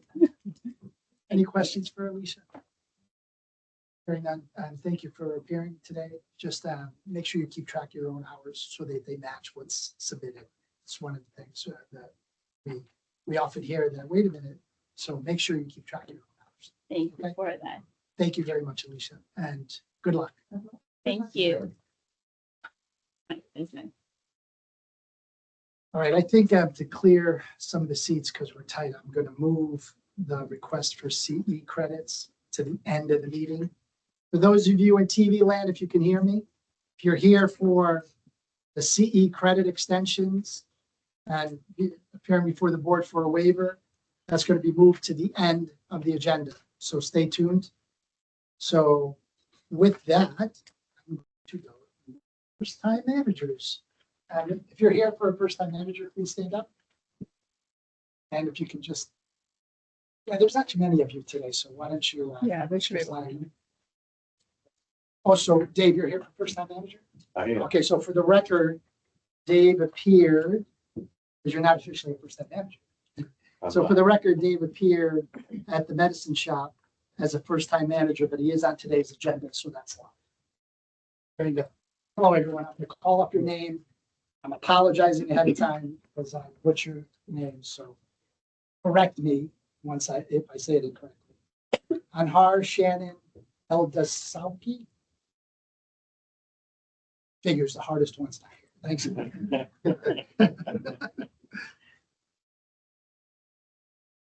Let the record show that they are not a manager yet, Gina, until they appear before the board. Okay. Elia Bretson. Oh, Alaya is here virtually. I allowed him. Elia, are you here? Here, yes, I'm here. Okay, Hi. Elia, I need to, is she on page 2? I need to be able to also see you. Alaya, is your video working? Yes. Are you able to see me now? She may be on page 2. No. Oh, there she you go. is. I can Okay. see you now. Hi, Elia. Hi. Can you see us? Can you hear me okay? Yes. Okay, very good. Jennifer Felix. Hi, Jen. Welcome. Karen Ganska. It's actually Kara. I emailed her back. Oh, I was going to say that. I No, know no, I can't you speak, but said that it was really correctly. bad. So it's Kara, It's Kara. K-A-R-A. Yeah, my middle initials N, so it probably just got. Ah, you see. Laura Kozierek. Close, for sure. So, it's so easy. It's okay. Roman Zarek. Yes. Zarek, is that correct? Correct. Dave's not on this. No, he wasn't. I think when I looked at him, he showed that Were he you a attended. manager before? Yeah, Yeah. and so he's showing, that's why I was You surprised. can more than welcome to sit in on this and listen, but you don't have to appear today. If you were a manager already in the state of Connecticut, you don't have to. appear. I was, and I was asked to come anyway. Okay, very good. Okay, very good. All right, welcome. So one of the things I did when I became the chair 2 years ago is I moved the first-time managers to after legal. I did that on purpose, and today was a great example. Almost everything I touch upon when I talk about the pitfalls that sometimes happens, or what takes place during inspections, or what first-time managers really should avoid, almost everything I talk about takes place in those cases. And you saw some of those fines. And over the years, those fines are getting bigger and bigger and bigger. So I think it's important for first-time managers to hear what can happen, how you can avoid it. Because we find that the pharmacies that have outstanding managers that are efficient, follow the rules, know when to ask questions, know what's white, what's black, what's gray, and understand how to run the pharmacy correctly, those pharmacies do very, very well. So does their staff, and so do their technicians. I can't possibly go over everything that a manager is required to know and do. So you're going to attest to me that you'll go onto our webpage at Connecticut.gov under drug control. There's frequently asked questions from pharmacy managers, and it's great. I look at it all the time. There's some great questions there that are asked and answered that you may have. But I'm going to touch upon some of the things that we see, and it's going to be an echo from some of the fines that you heard today. How many hours per week does a pharmacy manager have to work? 35. It has to be more than 35. And we've seen issues that during COVID, we had allowed less because pharmacies were open less. Some of that's continued on. And fortunately, when there's an inspection, that doesn't fly, as you saw today with the gentleman that was only working 20 hours a week. Some of the other common items we find is license expiration dates. Make sure that you check your technicians. Today, it's all digital. I used to put it on a calendar, all the texts, make sure you check their licenses, as well as your staff pharmacist that may work for you. You saw about CEs. Make sure your staff pharmacist yourselves, you're going to hear some not very nice CE stories coming up today. So make sure your CEs they're in a fiscal year now. I shouldn't say fiscal. They're in the calendar year. January to December 31st. We used to have a 2-year license. We went to 1-year licenses. It was always a calendar year. How many credits? 15. How many have to be live? How many have to be law? And it has to be done before 1. You can do 2. Oh, You can do 15 law if you want. You can do Sorry. as many as you want, but Oh my gosh, I'm already minimum is 1. And it has to be done by 12/31, not January 4th. 12/31 has to be done, right? Also, make sure your staff pharmacists are meeting the report. Use the NAVP vault when you can. Make sure your staff is using the NAVP vault to store your CEs. Tech ratios. What are the tech ratios? If one of them is nationally certified, when is it 4-1? When there's a fourth one, you said? You can have it up to 41. Once they're 29. Very good. So between the months of October to April the 1st, you can actually go to 4-1 as long as that's an immunizer technician that does immunizations. And be on the lookout. We're in the process of language with the state for an advanced tech position. And once we get the advanced tech position, they'll be able to do a lot more things and they won't go against your ratios. So technically you can be 4-1 and during the immunization season, you can go up to 5-1. Once that gets approved, it hasn't been approved. Make sure your clerks are registered and licensed. Clerks now need to be registered and licensed. It's a great idea for that because clerks can do a lot more than people think very often. And you can use a clerk, but they need to be licensed to make sure that the clerk does what they're licensed for. See, name tags. Make sure the name tags are on. Clerk versus a technician, really important. Back in the day, people would flip tags, and naturally that's when the inspection comes in, where the clerk was being the technician and vice versa. So make sure they have their tags and it's correct. You heard today the word diversion. It's a nasty word. We don't like to hear about diversion, but it happens. If there's diversion or there's tablets missing, how long do you have to report it? 72 hours, even if it's one tablet. We give it 72 hours because you may find out what it is. Could be a partial, it could be a miscount, so, but you need to report it within 72 hours. When an order comes in, we used to have a little trick of the trade that the person that ordered the scheduled drugs wasn't the same person that took them in from the wholesaler the next day. We had different people doing it, signing off. Keep track of it. Make sure you do your inventories. Make sure you do biennials. Keep a perpetual inventory. Usually it's done on the computer. What we used to do, and it worked out great, is we always had 1 day a week where we reconciled our perpetual inventory. The slowest day, we do it on Saturdays and have someone reconcile to the perpetual inventory. That way, if something does happen, you catch it quickly and you can backtrack to see, was it a bad count? Did the robot count incorrectly? Speaking of robots, make sure they're calibrated. If you have any robots, your pill counting machines in your stores, make sure they're calibrated correctly. Because if the robot or the calibration says, hey, there's something wrong, pay attention to it because there is something wrong. Let's see, PMP, make sure you're checking your PMP. As you heard today, make sure that the diabetic products are going through the prescription monitoring program. Very important because if you're closed and a diabetic patient needs that somewhere else, a lot of it's over the counter, some of the things for a diabetic. That way they can look it up and say, oh, this is what you're taking, let me go get it for you. So that's why they're in the prescription monitoring program. Misfills, terrible. Misfills are awful. They do happen. You heard that it happens today. Do not sweep them under the rug because months later, someone will come in and want to know something about that misfill. Write it up. Make sure you have a quality assurance report, what you did to avoid it in the future. I always tell the story. I had a technician that used to mix up Zantac and Xanax. We'd catch it on it, and it turned out that he was dyslexic. So naturally, he couldn't fill scripts anymore. We put him to use somewhere else. but you can't be dyslexic. But we discovered it because we had a quality assurance. Why is this happening? Why is this happening? It was always the same person. We actually took the Z and the X and we separated them on the shelves far apart so they were next to each other. So, but just make sure that you document your misfills, you report it, and you're completely transparent. Call the doctor, call the patients, write up a report, because you never know when you're going to have to pull that report. I don't know, I can't believe I have to say this, but it's happened, so I will. If a drug control agent enters the pharmacy, you must let them in. Can't say, no, you can't come in, come in later, come in when they are, Now, you obviously you don't know who all our agents are, so make sure they identify themselves. You don't want to let anyone in the pharmacy. But once they identify themselves, you must let them into the pharmacy.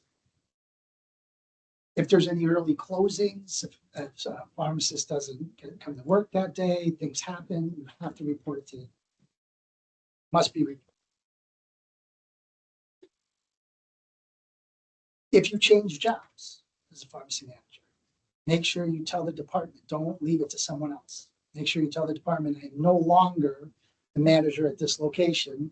I am now the manager at this location, or I'm not even if you don't become the manager at a location, make sure you tell the department that you're no longer the manager of where you're leaving. It's important only because you're going to be on that record, and God forbid something happens, then it's your word against their word, okay? Naloxone, if you're trained for naloxone, if you have the opportunity to dispense it, Connecticut does a fantastic job with that. Make sure you do that. You heard about record keeping. Record keeping and sloppiness. It was very difficult for inspectors to find that, but now we have regulations for that. So make sure you keep a clean pharmacy. Make sure that your record keeping is up to date. Like I said, make sure you reconcile your perpetual inventories, do weekly and monthly reconciliation on that. Make sure you file your prescriptions. Our agents have walked into pharmacies where there's thousands of prescriptions that need to be filed. If there was an audit and you have to get to that script, how are you going to find the prescription? So make sure you keep all your record keeping up to date. We have pharmacy technician manuals. Very often, those aren't for the completion. She's allergic to me talking. Very often, those manuals aren't up to date. Give yourself a little tickler digitally or on the calendar. Hey, let me make sure our pharmacy technician manuals are up to date and filled out. Opioid stickers, you heard today, make sure you put the orange stickers. This Connecticut Pharmacy Association will be happy to sell them to you. Absolutely. Yeah. And with that, I am going to turn it over to Commissioner Guante to tell you a little bit about the MedWatch program. Thank you for that. Thank you, Chairman. Well, congratulations on your leadership promotions. You must be excited to start out. As Chairman was going through, this is all stuff that is just good information for you to know. Another thing we like to just kind of call your attention to is the FDA MedWatch program. And that's something you can just sign up for to get the push emails. Most of your organizations probably have a way of keeping you current on recalls or reports from the field, concerns, things like that. But again, it's your license, your responsibility. So just another way for you to, be that great resource for the providers and the patients that you serve. And that's pretty much it for us. If you have any questions, we're all happy to entertain any of them at this point in time. Will there be minutes for this meeting we can look up later? Because there's like things I want to write down. Oh, you didn't memorize them? Yeah, the minutes are posted. So just note that the minutes are not posted until our next meeting and they're approved. Right. Because the minutes have to be approved. Right. So they're always delayed. You can always call one of us. Yeah. Any questions, commissioners, for these young and eager first-time managers? Thank you. Just closing with a couple of things. I know it was mentioned today, the Haven Health Program. I don't know if you're familiar with that. And when you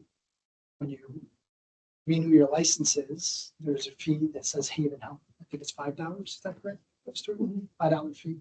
Haven Health is a program for pharmacists and pharmacist interns, completely anonymous. It's a wonderful program for impaired pharmacists, or if you need mental health, there's burnout issues, or if there's, you know, any substance abuse, or you may have a colleague, it may be yourself, completely anonymous, all confidential, great program, and it's there to be used, and it's specifically for pharmacists and pharmacy interns. So something that you should be aware of. And with that, I'll just leave you with do no harm, use good judgment. Any Thank you. questions? Yeah. Off into the frigid cold. Thank you.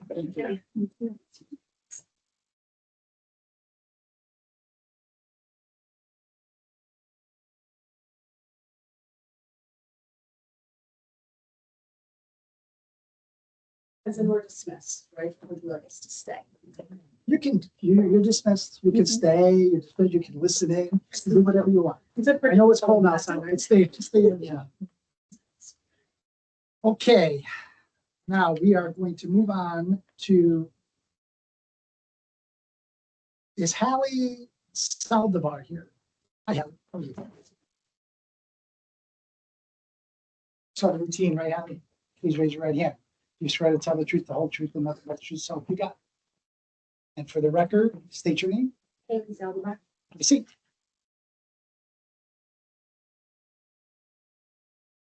Okay, so just all of you had Haley's report before you, right? I'll just briefly go over it quickly. Hallie passed her NAPLEX, and the NABP rule for passing your NAPLEX is that you need to pass your WA and PJE within 12 months of passing your NAPLEX. And I'm sorry, I want to pronounce your name correctly. Is it Haley? Yeah. Haley. Haley passed her NAPLEX in 2024. I believe it was 11/13/24. Is that correct? So she would have to pass her MPJE by 11/14/25. Haley, you took the MPJE how many times? 4 times. You took it 4 times. And 3 of the 4 times you took it within the year. But you passed the 4th time, correct? Yeah. But when you passed it, it was outside the 1-year requirement by NABP. And when did you pass that? December 19th. December 19th. So Haley is before us asking for a waiver to allow licensure post the 1-year mandatory expiration to pass her MPJ. Is that correct? I actually prepared a quick statement. Can I read it? Absolutely. I just wanted to give the board a brief Thank you. overview of why you're here. So continue. Good morning, President and members of the commission. Thank you for this opportunity to speak with you today.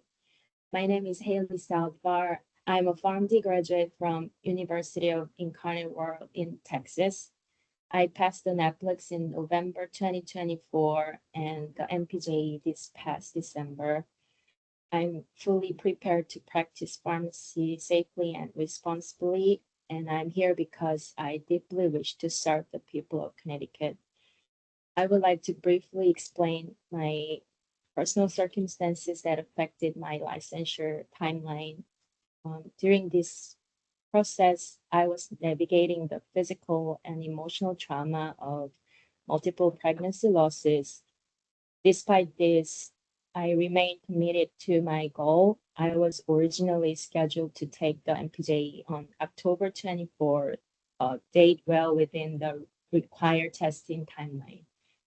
However, just a few weeks before that exam, my father-in-law passed away unexpectedly. I'm sorry. He was not simply an in-law to me. He was like my own father and a central pillar in our family. His loss was a personal devastation. In the depth of that grief, I was unable to sit for the MPJ exam.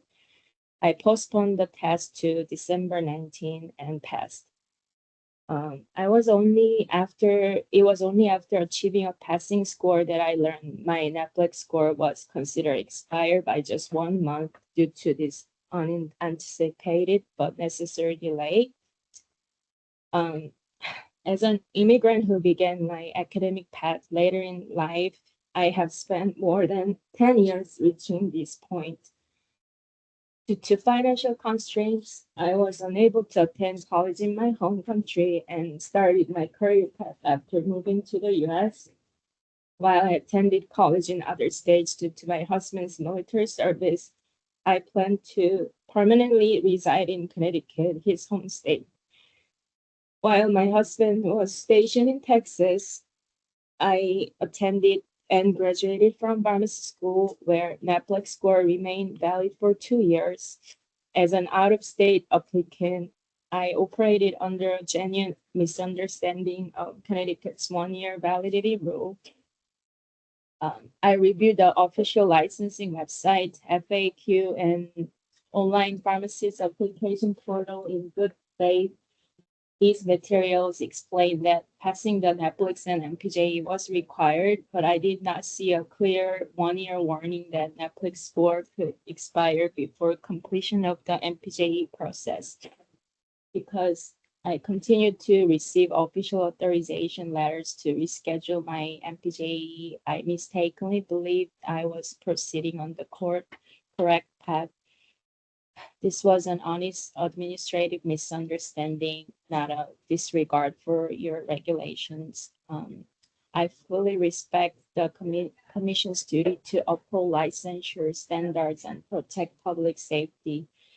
I'm not asking to bypass those standards. I have passed both required exams. I'm simply asking whether a 1-month discrepancy caused by the death of a father figure and a good faith administrative misunderstanding may be considered an exceptional hardship. Over the past 3 years, I have invested significant time, financial resources, and emotional energy into obtaining my Connecticut pharmacist license. To restart the NAPLEX process now, after already proving my competency, would create a significant financial and emotional hardship. I have prepared a timeline document and the death certificate to clarify the sequence of events. I'm ready to serve this community, and I therefore respectfully ask for your compassionate consideration of my appeal. Thank you very much for your time. Ellie, first of all, it took a lot of courage. Appreciate that, you being before us. So the issue at hand is if her waiver is denied, she would have to take the NAPLEX over again. Is that correct? I couldn't take the NAPLEX over again because I would never pass. As I circle C all the time. So, do you have any questions for the other commissioners or the process? Like, did you get your sit for your license in Texas when you were there, or this is your home state? First state that I didn't graduate from here, Yep. so I wasn't aware that you have 1 year. But you were a Connecticut resident when you passed your NAPLEX? Yeah. Okay, so. Yeah, okay, yeah. make So sure this will be your home state, yeah. And what's important about the home state for everyone for the record is that it's your home state that creates the reciprocity. So if you're not, so. I don't have a question, but just a comment. First, I'm very sorry for the loss you had with your dad. And I'm sorry that you weren't made aware earlier that it was expired. I'm sure you would have reapplied, right? I mean, had you been aware, I'm a little surprised that you were able to continue the process and then be told after. And congratulations on passing. Thank you. Sometimes when you fail, it is not a testimony of your ability. It can just be how you take tests, right? And just what's going on in your life. So congratulations for passing. Thank you so much. Any other comments or questions for him? I have no problem making a motion. Absolutely. Go ahead. No problem at all making a motion to waiver. There's a motion on the table to waive the 1-year requirement and allow Haley Saldivar to be licensed to accept the MPJE post 1 year. That's the motion on the table. Do I hear a second? Second. All in favor, say aye. Aye. Opposed, abstentions? I really appreciate it. Well, good luck to you. Thank You'll you. make a great pharmacist. Show a lot of courage. Thank you so much. Are you employed? Haley? I was on, sorry, interview process, but I Was noticed. interrupted by that. Yeah. Well, you can start interviewing. Thank you so much. Good luck to you. Thank you. Thank you. Okay. Reciprocity interviews. Commissioner Linder, what can you tell us about the long list of reciprocity? Thank you, Chairman. Yes, we have quite a few this month, so we have a total of 16 reciprocity applicants. I did take a look at them. They all appear to be in order. So with that, I will make a motion to approve all applications. Any questions for Commissioner Linder?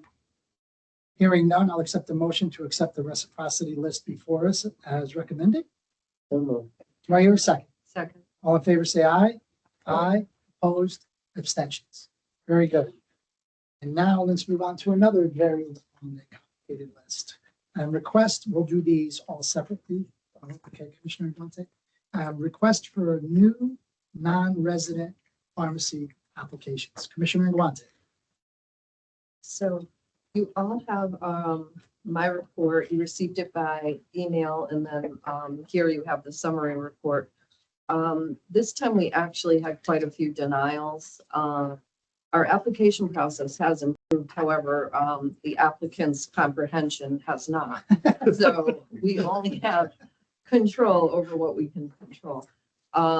Most of them, there were with the new non-resident application, which is on the first page. They were just small things that were missing. They didn't upload their home state application. We do have that requirement of a toll-free number has to be on the prescription label. I know it seems a little antiquated perhaps, but that's a requirement. And so some of them, while they'll list their toll-free number in the application, it's different than what's on the label. And the whole spirit of this is that patients can get in contact with these pharmacies should they need to. So quite a few denials because of that. And then there's also a few denials because there are investigations ongoing with drug control. And so we can't move forward until those investigations are concluded. But that is my report for the new non-resident pharmacy applications. And so I just want to clarify, those are applications you are seeing for the first time. So we'll take a vote on all. Okay. And you heard what's before the commission. Do I have a motion to accept the new non-resident pharmacy applications as presented with the denials that have been noted? So moved. Do I hear a second? All in favor, say aye. Aye. Opposed, abstentions. Now moving on to the non-resident applications with additional information. So these are applications that needed more information in the past, and now that information has come forth, correct? Correct. Go ahead, Commissioner Guante. And so out of the list that you have there, I have 4 that we need to deny once again. Assure Infusions, they are applying for batch manufacturing in Connecticut. We need to have them get a Connecticut manufacturing license before we can approve them for that. Key Pharmacy, we're going to deny this time. Their pharmacy license that they submitted expired in October. Additionally, we need them to submit their corrective action plan from their home state pharmacy inspection. So we're waiting on that. The next one, Precision Pharmacy Corporation. They have an open case with drug control. So until that's resolved, we're not going to move forward. And then the final denial is the Southwest Florida Infusion Care. They still need to provide us a 795 inspection. They've provided their 797 twice, but they're still asking to do non-sterile. So we need a 795. And that concludes my report. You heard it before the commission. Do I have a motion to accept the non-resident applications with additional information with the 4 denials? So moved. Right here, a second. Favor say aye. Aye. Opposed, abstentions. Very good. Commissioner Ando, why don't you come forward, sir? Oh, I'm not a commissioner. Oh, I No, did. no promotion. You for don't me want to be today. a commissioner. You got guys just it. get a signature on one of them.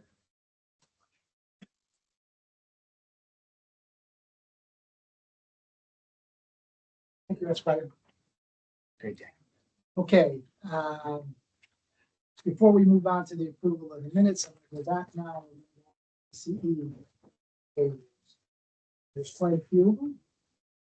So we will do the waivers, and hopefully everyone had the chance to add the last one that was on the 3rd email, I believe it was, to our list at the bottom, because, oh no, he's 3rd on the list. Thank you. I'm sorry. Yeah. So there's a total of 1, 2, 3, 4, 5, 6, 7. Is that correct? That's correct. Okay, very good. I'm gonna go in order. I'm gonna put one at the end. I'm gonna move one to the end. We're gonna start in order as they appear on the agenda. Okay? So if you want to get your notes. All right. Colleen Fogg, is Colleen here? Yes, I am. Good morning. Good morning, Colleen. How are you? I'm good. I am reporting to you live from Dillingham, Alaska. Very good. How cold? It's pretty cold, less than 0. Yeah, it was less than 0 here too. But I heard It's you your guys got fault. more. Y'all got more snow than we did, though, so a little It's your jealous. fault. So I'm gonna have to see, could you please raise your right hand? Do you swear to tell the truth, the whole truth, and nothing but the truth, so help you God? I swear. And for the record, could you state your name, please? My name is Colleen Fogg. Okay, Colleen. Yes, So you're here before us to ask for a waiver because of non-fulfillment of your CE requirement for the year 2025. Is that correct? that is correct. Yes. And Gina, as usual, just jump in when you want. And how many CEs short is coming? So Colleen, when she originally requested, she was 4 live CE credits short. She is now, she's made some of those up and it needs 1.25 as a live to be compliant for 2025. Which I You actually still need completed. that 1.25, Colleen? Yes, I actually completed that yesterday. And when do you think you can have that done by? She completed it yesterday, Chair. Oh, I didn't hear you. I'm sorry. She completed, so you're compliant as of today, Yes, that is if correct. we allow the waiver. Yes. And so you're licensed in Alaska, you live in Alaska, but you also, is this your home state? No, my home state is actually Rhode Island, and I was in New Haven for the last 8 years, and then midway through the year, I moved here to Alaska and just got my Alaska license. So this is my Would you 3rd, like to continue renewal of your Connecticut license? yes, I would like to continue renewal of that. And on the audit for the previous years, was she compliant? So in 2024, Ms. Fogg asked for a CE extension, which I granted her because she was only a half a credit that she needed to be compliant for the 2024 renewal. But it was a law, so she did have to complete the complete credit, which she did do in January. And for the record, our process is that it's on an honor system, that Mhm. you answer honestly that you have completed the CE to get your renewal. If you answer yes and you don't have CE, you're committing perjury, for those that are listening. We are going to have audits now on CE coming up. Mhm. And if someone answered yes and got the renewal, but we're fully aware that their CEs weren't met, those will be automatic cases that will be opened up with the department. And there will be consequences for that. Everyone that appears here today answered the question honestly. They answered no, or they answered yes and then contacted Gina to ask her I answered yes because I want to get my renewal, but I'm not compliant. So we're going to let that kind of slide because they did contact Gina. But the spirit of that is that to make sure that you are compliant. The CE requirement is a requirement for licensure. It's not just there for fun to answer yes to, skirt the system and get your renewal. And the commission, and I've said it over and over, and commissioners, we've talked about this in the past, we're not going to be as lenient as we were in the past on these waivers for CE, because it's not fair for all of those that do it on time and do it the correct way. So we're not going to be that lenient going forward. Just so everyone knows, Colleen, I'm not picking on you. You just happen to be the first person on the list. So I just wanted to make a blanket statement on that. Okay? Yes, yes, that is heard and I understand. And All right. So you know it's before the commission for Colleen.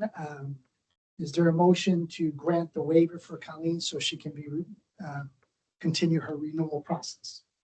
Do I hear a motion? Do I hear a second? All in favor, say aye. Opposed, abstention, so moved. Let the record also show, though, that there will be, it'll be marked that you weren't compliant on your CE. So a second offense may open up a case going forward. Okay? noted, thank you. So thank you, Colleen. Thank you and good luck. And wear a jacket. I know it's cold. Thank you very much. All right, thank you. All right. Next on the list is Haley Morrissey. Is Haley here? I am. Hello. Where are you? Where are you? Where are you? There she There's is. Haley. Hello. Hi, Haley. Can you How are see you? me? So you're lucky to go Good. second because now you know what to expect. True. I'm coming at you live from Champaign, Illinois. Oh, very nice. Could you please raise your right hand? My right hand, yes. Do you swear to tell the truth, the whole truth, and nothing but the truth, so help you God? I do. And for the record, state your name. My name is Haley Morrissey. Very good. All right, Gina. So So Haley did self-report and she did send us an email in December 29th. So in looking at her CEs at that point, she needed 5 live CEs to be compliant. She had completed 16.25, but she did not meet the live requirement.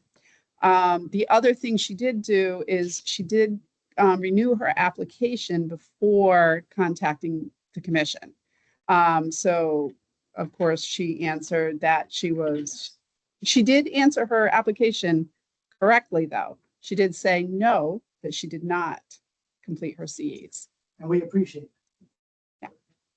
And where do you stand now on those 5 live CE, Haley? Did you So I do any? have, yeah, I did 3 and I have 2 scheduled for one on February 12th and one on February 17th. And there was no malintent here. I have been living in Illinois for 15 years and I typically do my my CEs on the pharmacist letter.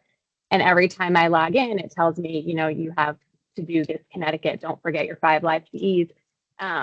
And since I recently got board certified in critical care, I was doing my CEs on like ASHP and ACCP and was not logging into the pharmacist letter. And I completely forgot that I had to do 5 live for Connecticut. I've been a pharmacist for 21 years and have never forgotten. And I panicked on December 29th.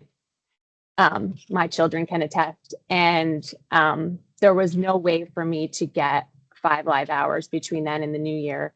So I contacted Gina and I have completed 3. I have, like I said, 2 scheduled. I mean, I have 4 scheduled because I'm going to get all these live ones as soon as possible so this doesn't happen again. But I mean, my deepest apologies. I don't practice in Connecticut, but it is my home state and I would like to continue to keep my Connecticut license. Okay, so is it safe to say that you'll complete the 2 remaining required live CEs by March the 1st? Absolutely. Okay, so I'll make a motion to waive. I'll make a motion to accept Haley's request for 2 live CEs with an expiration of March the 1st. Is there a second? Second. All in favor, say aye. Aye. Opposed, abstention, so moved. Thank you for appearing, Alan. Thank you kindly. Let the Appreciate record it. also show though that there will be documentation that she wasn't compliant. So a second time they open up an investigation. All right, who's next on the list? We're gonna move Aziz Oladejo, I hope I said that correct, to the end. We're gonna move that one to the end. Brianna Arpi Adinaski. Here, Did I say that right? Hi, Brianna. you did. You said it right. All right, Brianna, I'm having a tough time hearing you, so I don't know if you can get closer to the mic, but could you raise your right hand? Yep. Is that your right hand or left? Oh, left. Sorry. Yeah. Oh, sorry, it's right. So left. Do you swear to tell me the whole truth and nothing but the truth, so help you God? I do. For the record, please state your name. Brianna Arpi Opfanoski. Okay, and Gina, I think she answered yes to this and then contacted Yep. you. So Brianna contacted the department on 12/29, asking for an extension. She, at that time, she did renew her application. Before she contacted us. So on her CE, she did answers that she completed them.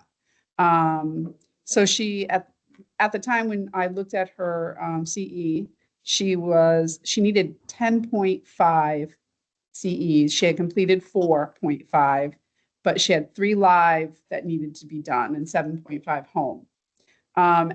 As of today, as of January 6th, she has completed all the requirements.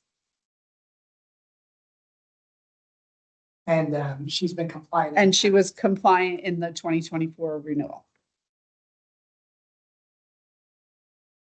As I stated before, Brianna, it's a calendar year, okay, through the 31st. Yes. You know, going forward. All right. Yes, you heard what's I before the do commission. understand. I apologize. It's okay. Thank you for getting them done so quickly. All right. I did the best that I could. Motion to- I apologize. Okay, motion to approve. Do I hear a second? All in favor, say aye. Aye. Opposed, abstention, so moved. Thank you, Brianna. Thank you so much. I appreciate you guys. Yes. Thank you. This is being logged as non-compliant. That is correct. Right. And that, this way, if there's repeat offenders, or upon audit, they come up with that. Yeah, it's for the agents. Okay, let's see here. Yeah, Mary Jo Parente. Is Mary Jo here or in the audience, in the TV land? Mary Jo? Scheduled to be here. So Mary Jo? MJ? Not number 23 either. Mary Jo? So I can go Why don't we over. go over? Yeah, I can go over. So Mary Jo, her license is currently active. So she also renewed her application before contacting the department. So of course she answered yes, that she completed her CEs. When I looked at her CE monitor, she had 9 that she had completed and she needed 6. So she has since completed them all through January 2nd through the 15th. So she's got 16.75 right now. In her email, she does state that this, was an oversight and this was her, first time in 45 years of missing her CEs or being late. You told us that here, though, correct? I did tell her she had to appear. I sent her a notice, because she does live in the state.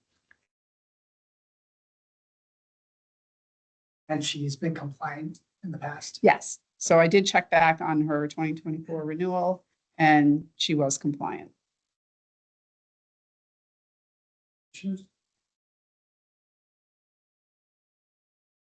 Problem with it is that the license would be active as of February 1st.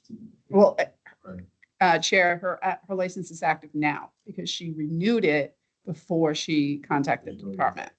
So it's already active. Mary Jo, are you out there? She's not on. It says there's 2 pages. Yeah, I can see them here. Oh, I can see that. Yeah, she's not.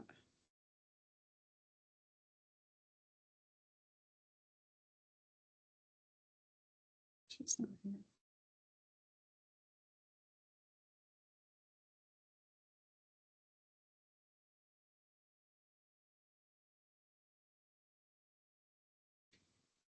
I know, but we have to give a waiver before. So she's licensed on record. Technically, she's. Yeah, but if we don't give her a waiver, she's not licensed. She's not. They're gonna take it out. No, we are, because if we don't give her a waiver, she's not compliant for 2025. So we, because she answered yes to get the renewal. So she has the renewal. But if that renewal is dependent on us saying, okay, to accept the CEs being Did waived. she So can indicate we she's gonna extend attend the meeting? So most of them do not. I will Right. tell you that. I send them out an email. And usually I don't follow up in that case, only Okay. because the email sent out, this is Yeah. the information, this is, you need to attend. Sort of important. Too.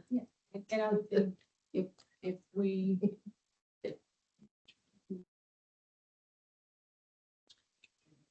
I would be comfortable with a motion to extend it to February. I was gonna say, And I she don't has know to if I appear in can- we February. can do that. We don't have a commission have a meeting in meeting. February, so just note, we're not meeting again until March 25th. So she is currently, as I said, she's currently active. She contacted us December 31st. And then she has completed them as of, in January. She completed her out. Not fair for people from Alaska and Illinois and others to come in and the regulation states you will appear before the commission. I feel comfortable with allowing it. Go ahead. Yeah, I have a suggestion that, this woman has been a pharmacist for 45 years. Oh, yeah. It's her first And I time. actually She know. has completed. Right.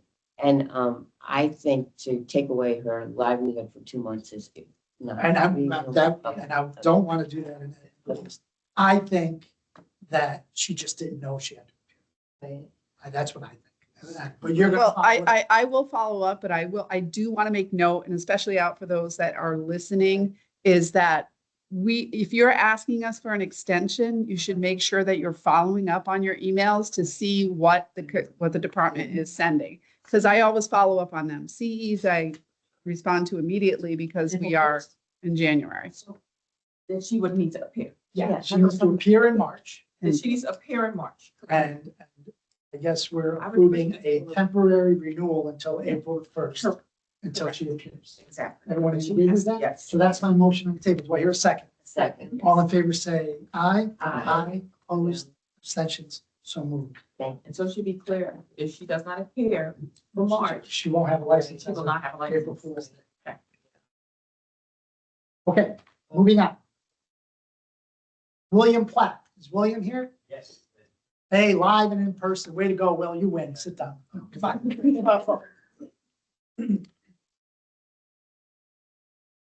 Know the routine now, right? Yes, Raise your right hand. You swear to tell the truth, the whole truth, and nothing but the truth. So, yeah. I do. For the record, state your name. My name is William Platt. Have a seat. All right, why, Will? No. So just to go over, Chairman, William did contact the department as of 1/23 for a credit, for a CE extension. He did renew his license before. So in the application sense, he did answer that he completed his CEs, and at the time, that was not so. He is employed as a pharmacist with Stop and Shop as a floater. When I looked at his CE credits in December, he was 12 that he completed, and then he needed 3 live to be compliant. As of, he has 16 credits as of the 26th, and he did complete the 3 live outstanding that he needed to from January 7th through the 13th. So he is currently compliant. You understand why you can't answer yes to that question? Yeah, I understand. Because you perjured yourself. The answer is. First time? Yes, he's first time. Apologize, yes, in his 2024, he was compliant. It's my first time having to do CEs. I got my license in 24. Ah, That's what- yeah, yeah, you should yeah. wait till Yep, you come to see He's that. right. You should be doing my CE. For God's sake. All right, you know what's before the commission. Do I have a motion to approve William Platt's CE. Do I hear a second? All in favor, say aye. Aye. Opposed, abstentions. Thank you for coming in. Thank you all. What happened again? Right, who's next? Devin G. Shaw. Is Devin here? I'm here. Good, another line.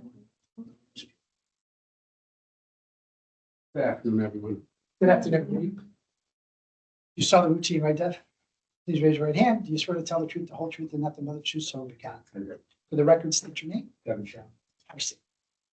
Gina, what can you Yes. tell us? So, Mr. Shaw contacted me, in December 22nd, said that he needed an extension. He did have some medical family, issues.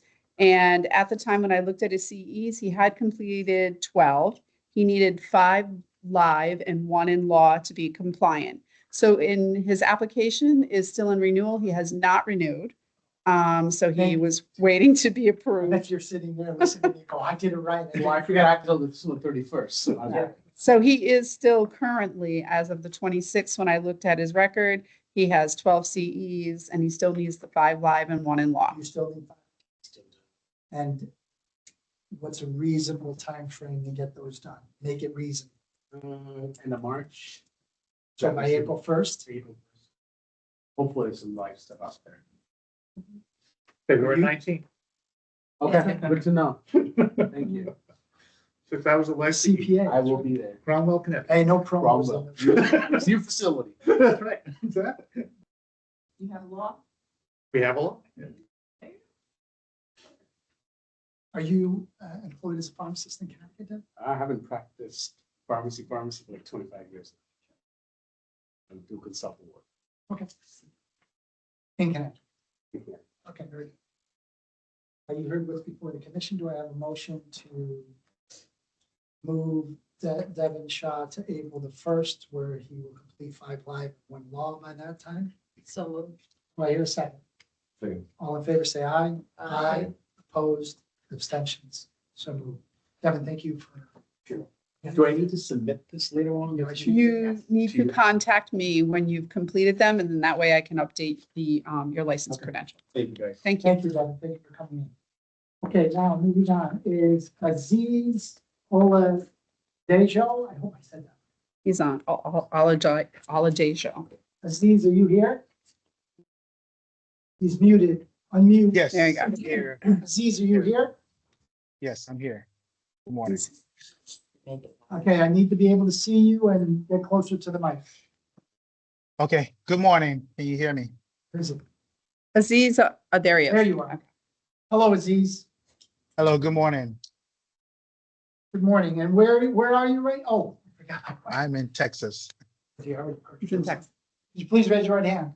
Do you swear to tell the truth, the whole truth, and nothing but the truth, so help you God? I do. And for the record, please state your name. My name is Aziz Oladejo. All right, very good. And where are you right now, Aziz? I'm in Texas. In Texas. And that's where you're Yes. practicing? Yes. And what's your home state license My original license was from Connecticut. in Connecticut? And is that where did you transfer your score to Texas, or is it still here in Connecticut? I transferred it to Texas. I did a reciprocity by examination. That counts, right? Yeah. Yeah. Okay, good. Just to be clear. All right, so Gina did some extensive background work on this, as you can see before you. Gina, why don't you tell us what discovery is here?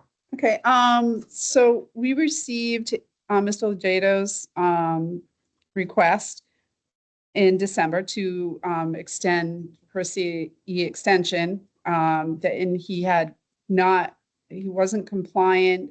He hadn't completed any CEs in 2025, and he had not completed any CEs in 2024.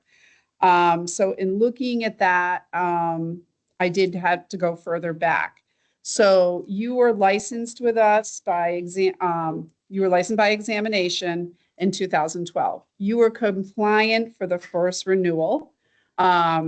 but the renewals after that, which were 16, 17, 19, 22, and then we have 23, well, yeah, 23 and 24 and 25, you were not compliant. In the calendar years, in looking at those, there were CEs missed. So in the calendar year, it's 15, 5 live, 1 in pharmacy law. In various years, you were not compliant to those, what was required in the calendar year. What do you have to say, Aziz, to that? Yeah, so there's been, Chair, a member of the commission, I appreciate the opportunity to address this matter. Since licensed that in Texas, the Cs are a little bit different. And I want to start by acknowledging that I did not meet the Connecticut's continuing education requirements. I take full responsibility and I regret that I allowed myself to fall out of compliance. I understand the importance of, CE as a core professional, obligation that's designed to protect the public, and also keep pharmacists current. I intend to practice sometime in the future in Connecticut.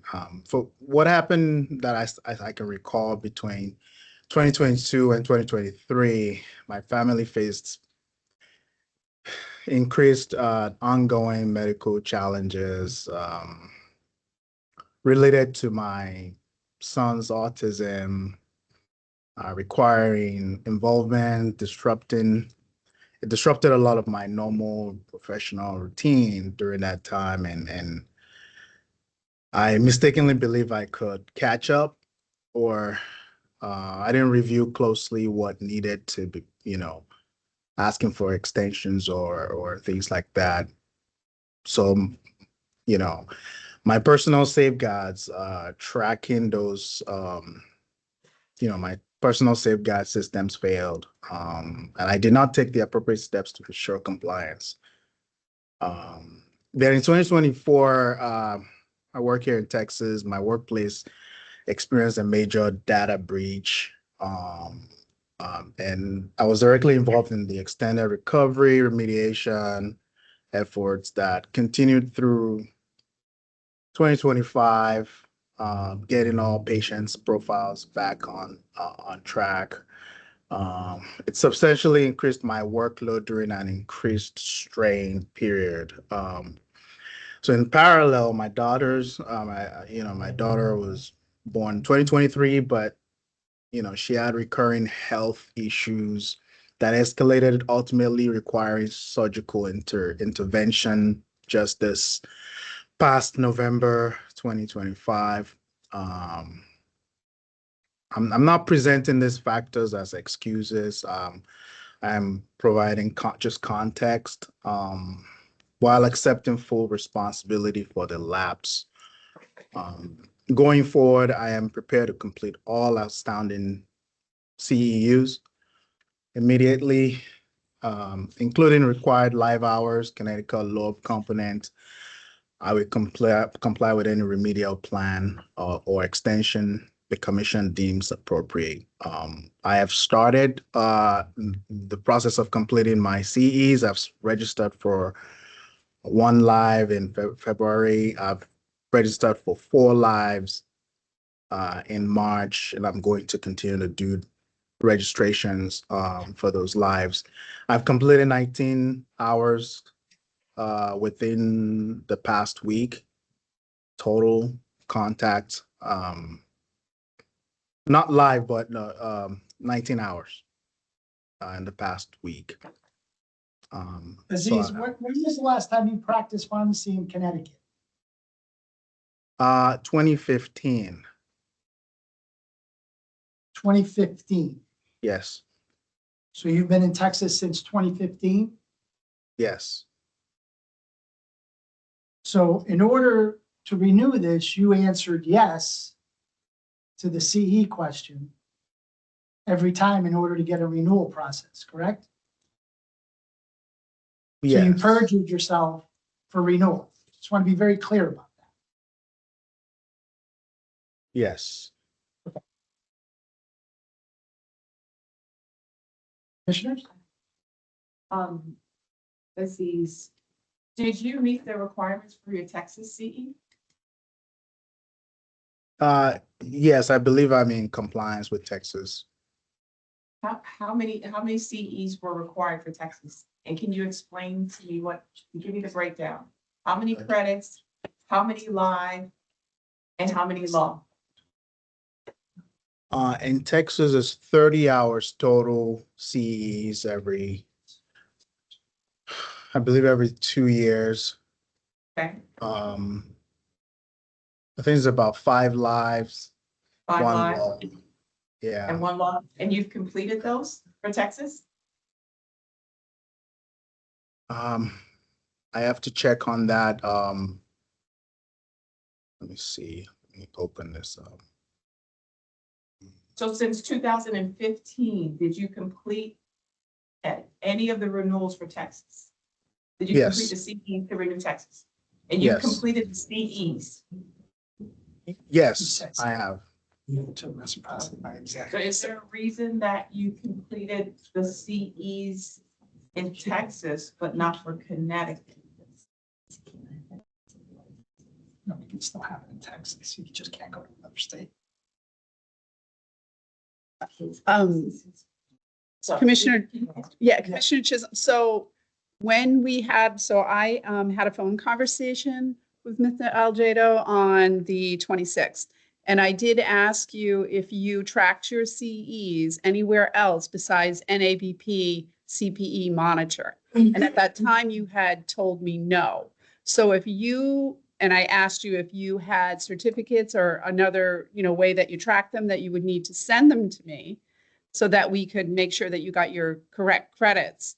So if you're only tracking with NABP, then though it would be the same for Texas. Do you use another program besides? I probably do. I have to go and look on, at all the other places I may have completed CEs. I have to go look. Thank you. Aziz, you don't give me confidence you're even complying in the state of Texas because there's a bunch of CEs that would be mirrored in both states, especially your written ones, correct?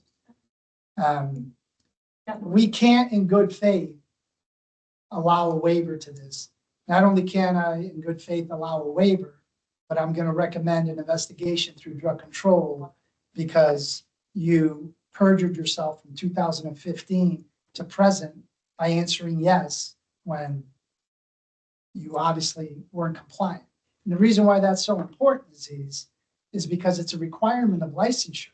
If you filled the prescription, you're non-compliant. You basically don't have a license. And if so, those prescriptions are filled fraudulently because it is a requirement of licensure. That's why this is so important.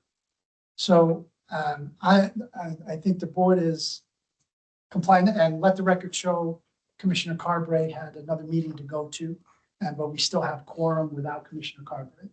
So are you gonna put a motion to? I think the motion is for a waiver and to recommend drug control to open an investigation. Because I would do the waiver so that we can say yes or no to the waiver and then just to not muddy the water. Make a motion. You go ahead and make a motion and we'll follow it up. Sure. So motion to accept the request for a waiver of CE credits. Deny.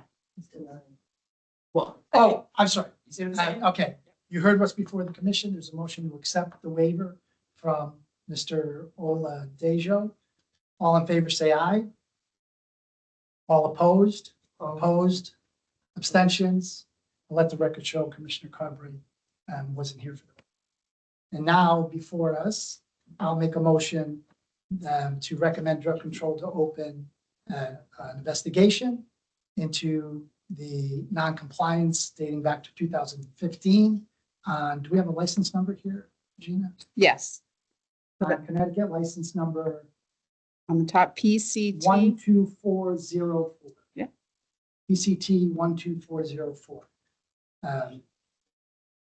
Do I have a second? Second. All in favor, say aye. Aye.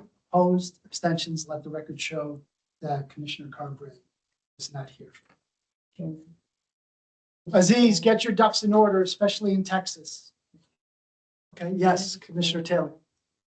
So, I just want to tell you that we're not trying to give you a hard time. We really want to help you, but if you did prescribe, or if you filled a prescription or something happened so that a person was injured and you were sued, given the circumstances that you have, you would lose everything. So this is for your benefit. So, you need to get it straightened out because otherwise you're so vulnerable. Aziz, every insurance company that you filled a prescription for, if you're not compliant in that state, can say that you filled it fraudulent. They can take that back upon audit if you're not compliant. If it's a requirement in your state for licensure, this is really a serious matter that you need to address and get your ducks in order, especially in your state of Texas where you've been practicing. So make sure your CE is up to date. And I know they do audits. I don't know what Texas does. We do internal audits, random audits. And for this reason. So What do I need? So what do I need to do? Do I need to complete all the CEs, provide evidence of completion to the board? Board of Pharmacy at Connecticut, Board of Pharmacy, what do I need to do at this point? that'll be up to drug control and the investigation, which will probably appear before us in the months to come. But as at this moment, you won't be licensed in the state of Connecticut as of February the 1st, when your license expires, because we're denying the waiver. But you should get your Texas stuff straightened out first, Yeah, and maybe yeah, make it's sure not you much. get Texas Maybe you're straightened real out. close in Texas and you don't have much, but you should really investigate that and make sure just for your own safety. Okay? Thank you for appearing. Thank you. Okay, moving on. I think that was the last one in the CEs. Yes. All right. Hey, send a reply on the email. Oh. I was going to appear in person. Oh, well, thank you for being here live. I just don't know if you're on the list. And who are you? Eric. Oh, Eric. So I did not, so I granted yours. Oh, So, aren't you nice? so that is, so with how many you had, and unfortunately, I don't have the report in front of me, but I granted yours. So it had to be under a certain number. So you're, If it's a half a credit or one credit, sometimes. I can the board grant it. administrator Does have the ability to say, make sure you get this done by this time, and you don't have to. So yours you must have been only a few, maybe 1.5 credit short. Yeah. Yeah, and Are you I already completed? did like 5 for this year, so. But I haven't, So are you compliant for 2025? not as of now. I still have, like 3 more to go. yeah, so, well, But I have a That's small schedule. I already signed up for 6 live CEs until March, so so yeah, you I'm, would have had to appear, so You I would may have have to not appear. responded back to your, you might have been sitting to appear for March, because I only had so many slots, and if I didn't Well, I'll respond, tell you what, because you're here today, so yeah, you can, I want you to, just know, Commissioner, I don't have his report. as to That's where- okay. Okay. all right, have you, thank you. I don't know your name, so I don't say. Please raise your right hand. Do you swear to tell the truth, the whole truth, and nothing but the truth, so help you God? For the record, could you state your name? my name's Eric. Okay, Eric, have a seat. How are you? Thank you for coming in. So you're aware of how many credits you're short? And how many is that, sir? So as of right now, I'm 3 live CEs. I'm short, Just 3 live. 3 live. Have you been compliant in years past? Yes, I've been compliant every single. Okay, and you understand that it's a calendar year? And this is your first time? And did you self-report and answer no to the question? I didn't even do the renewal better yet hurry up. until. Then he hasn't Yeah, done I it. wanted to. Yeah, so what So you need to that's do first, is, well, so. I appreciate that. You answer no. We're going to take a vote for the waiver. I believe we're going to approve your waiver. We're going to approve it through April the 1st, so you can get these 3 done by the end of February. And then at that moment, you'll get the renewal, right? Yes. Right. So you can, as the chair stated, you can go in once they make the motion to approve, and you can go renew your license. Just answer the questions that the board granted you an extension and that you did not meet your CE requirement. There's 2 questions. Did Yeah. the board grant you an extension? You answer that yes, and the next one will say, did you meet your CE requirement? You answer no, and that will trigger the renewal process. And then you will submit your 3 live CEs that you're missing by April the 1st to Gina. Okay. Via email, you'll submit that, or you can put it in that EVPC. You can just send it. Do you use NAVP? Yes, I Okay. use like pharmacist letter, and I have everything connected. to That's it, Okay. so. So, but first we have to think about, motion on the table for the commission is to approve a waiver for Eric, I didn't get your last name, Lin, Lin. Lin, that's for Eric Lynn, to extend for 3 live CEs to April the 1st. Do I have a second? All in favor, say aye. Aye. Opposed, abstentions. So moved. Thank you for coming in. Thank you. All right, now, last but not least, hopefully everyone had a chance to look at the minutes for the last board meeting. If there's any omissions, corrections, anything missing, hearing none, I'll accept the motion to accept the minutes from this board meeting. So moved. I second it. All in favor, say aye. Aye. Opposed. Everyone enjoy your frigid Wednesday. You want to adjourn? Oh, motion to adjourn. Okay. Second, Second. all in favor? Aye. Thank you. How did that one slip through? Let me, let me stop the recording.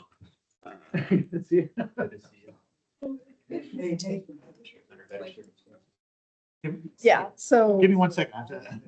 everybody that, I get a roster like that are flooding, Thank you. Hi there. Hi. He was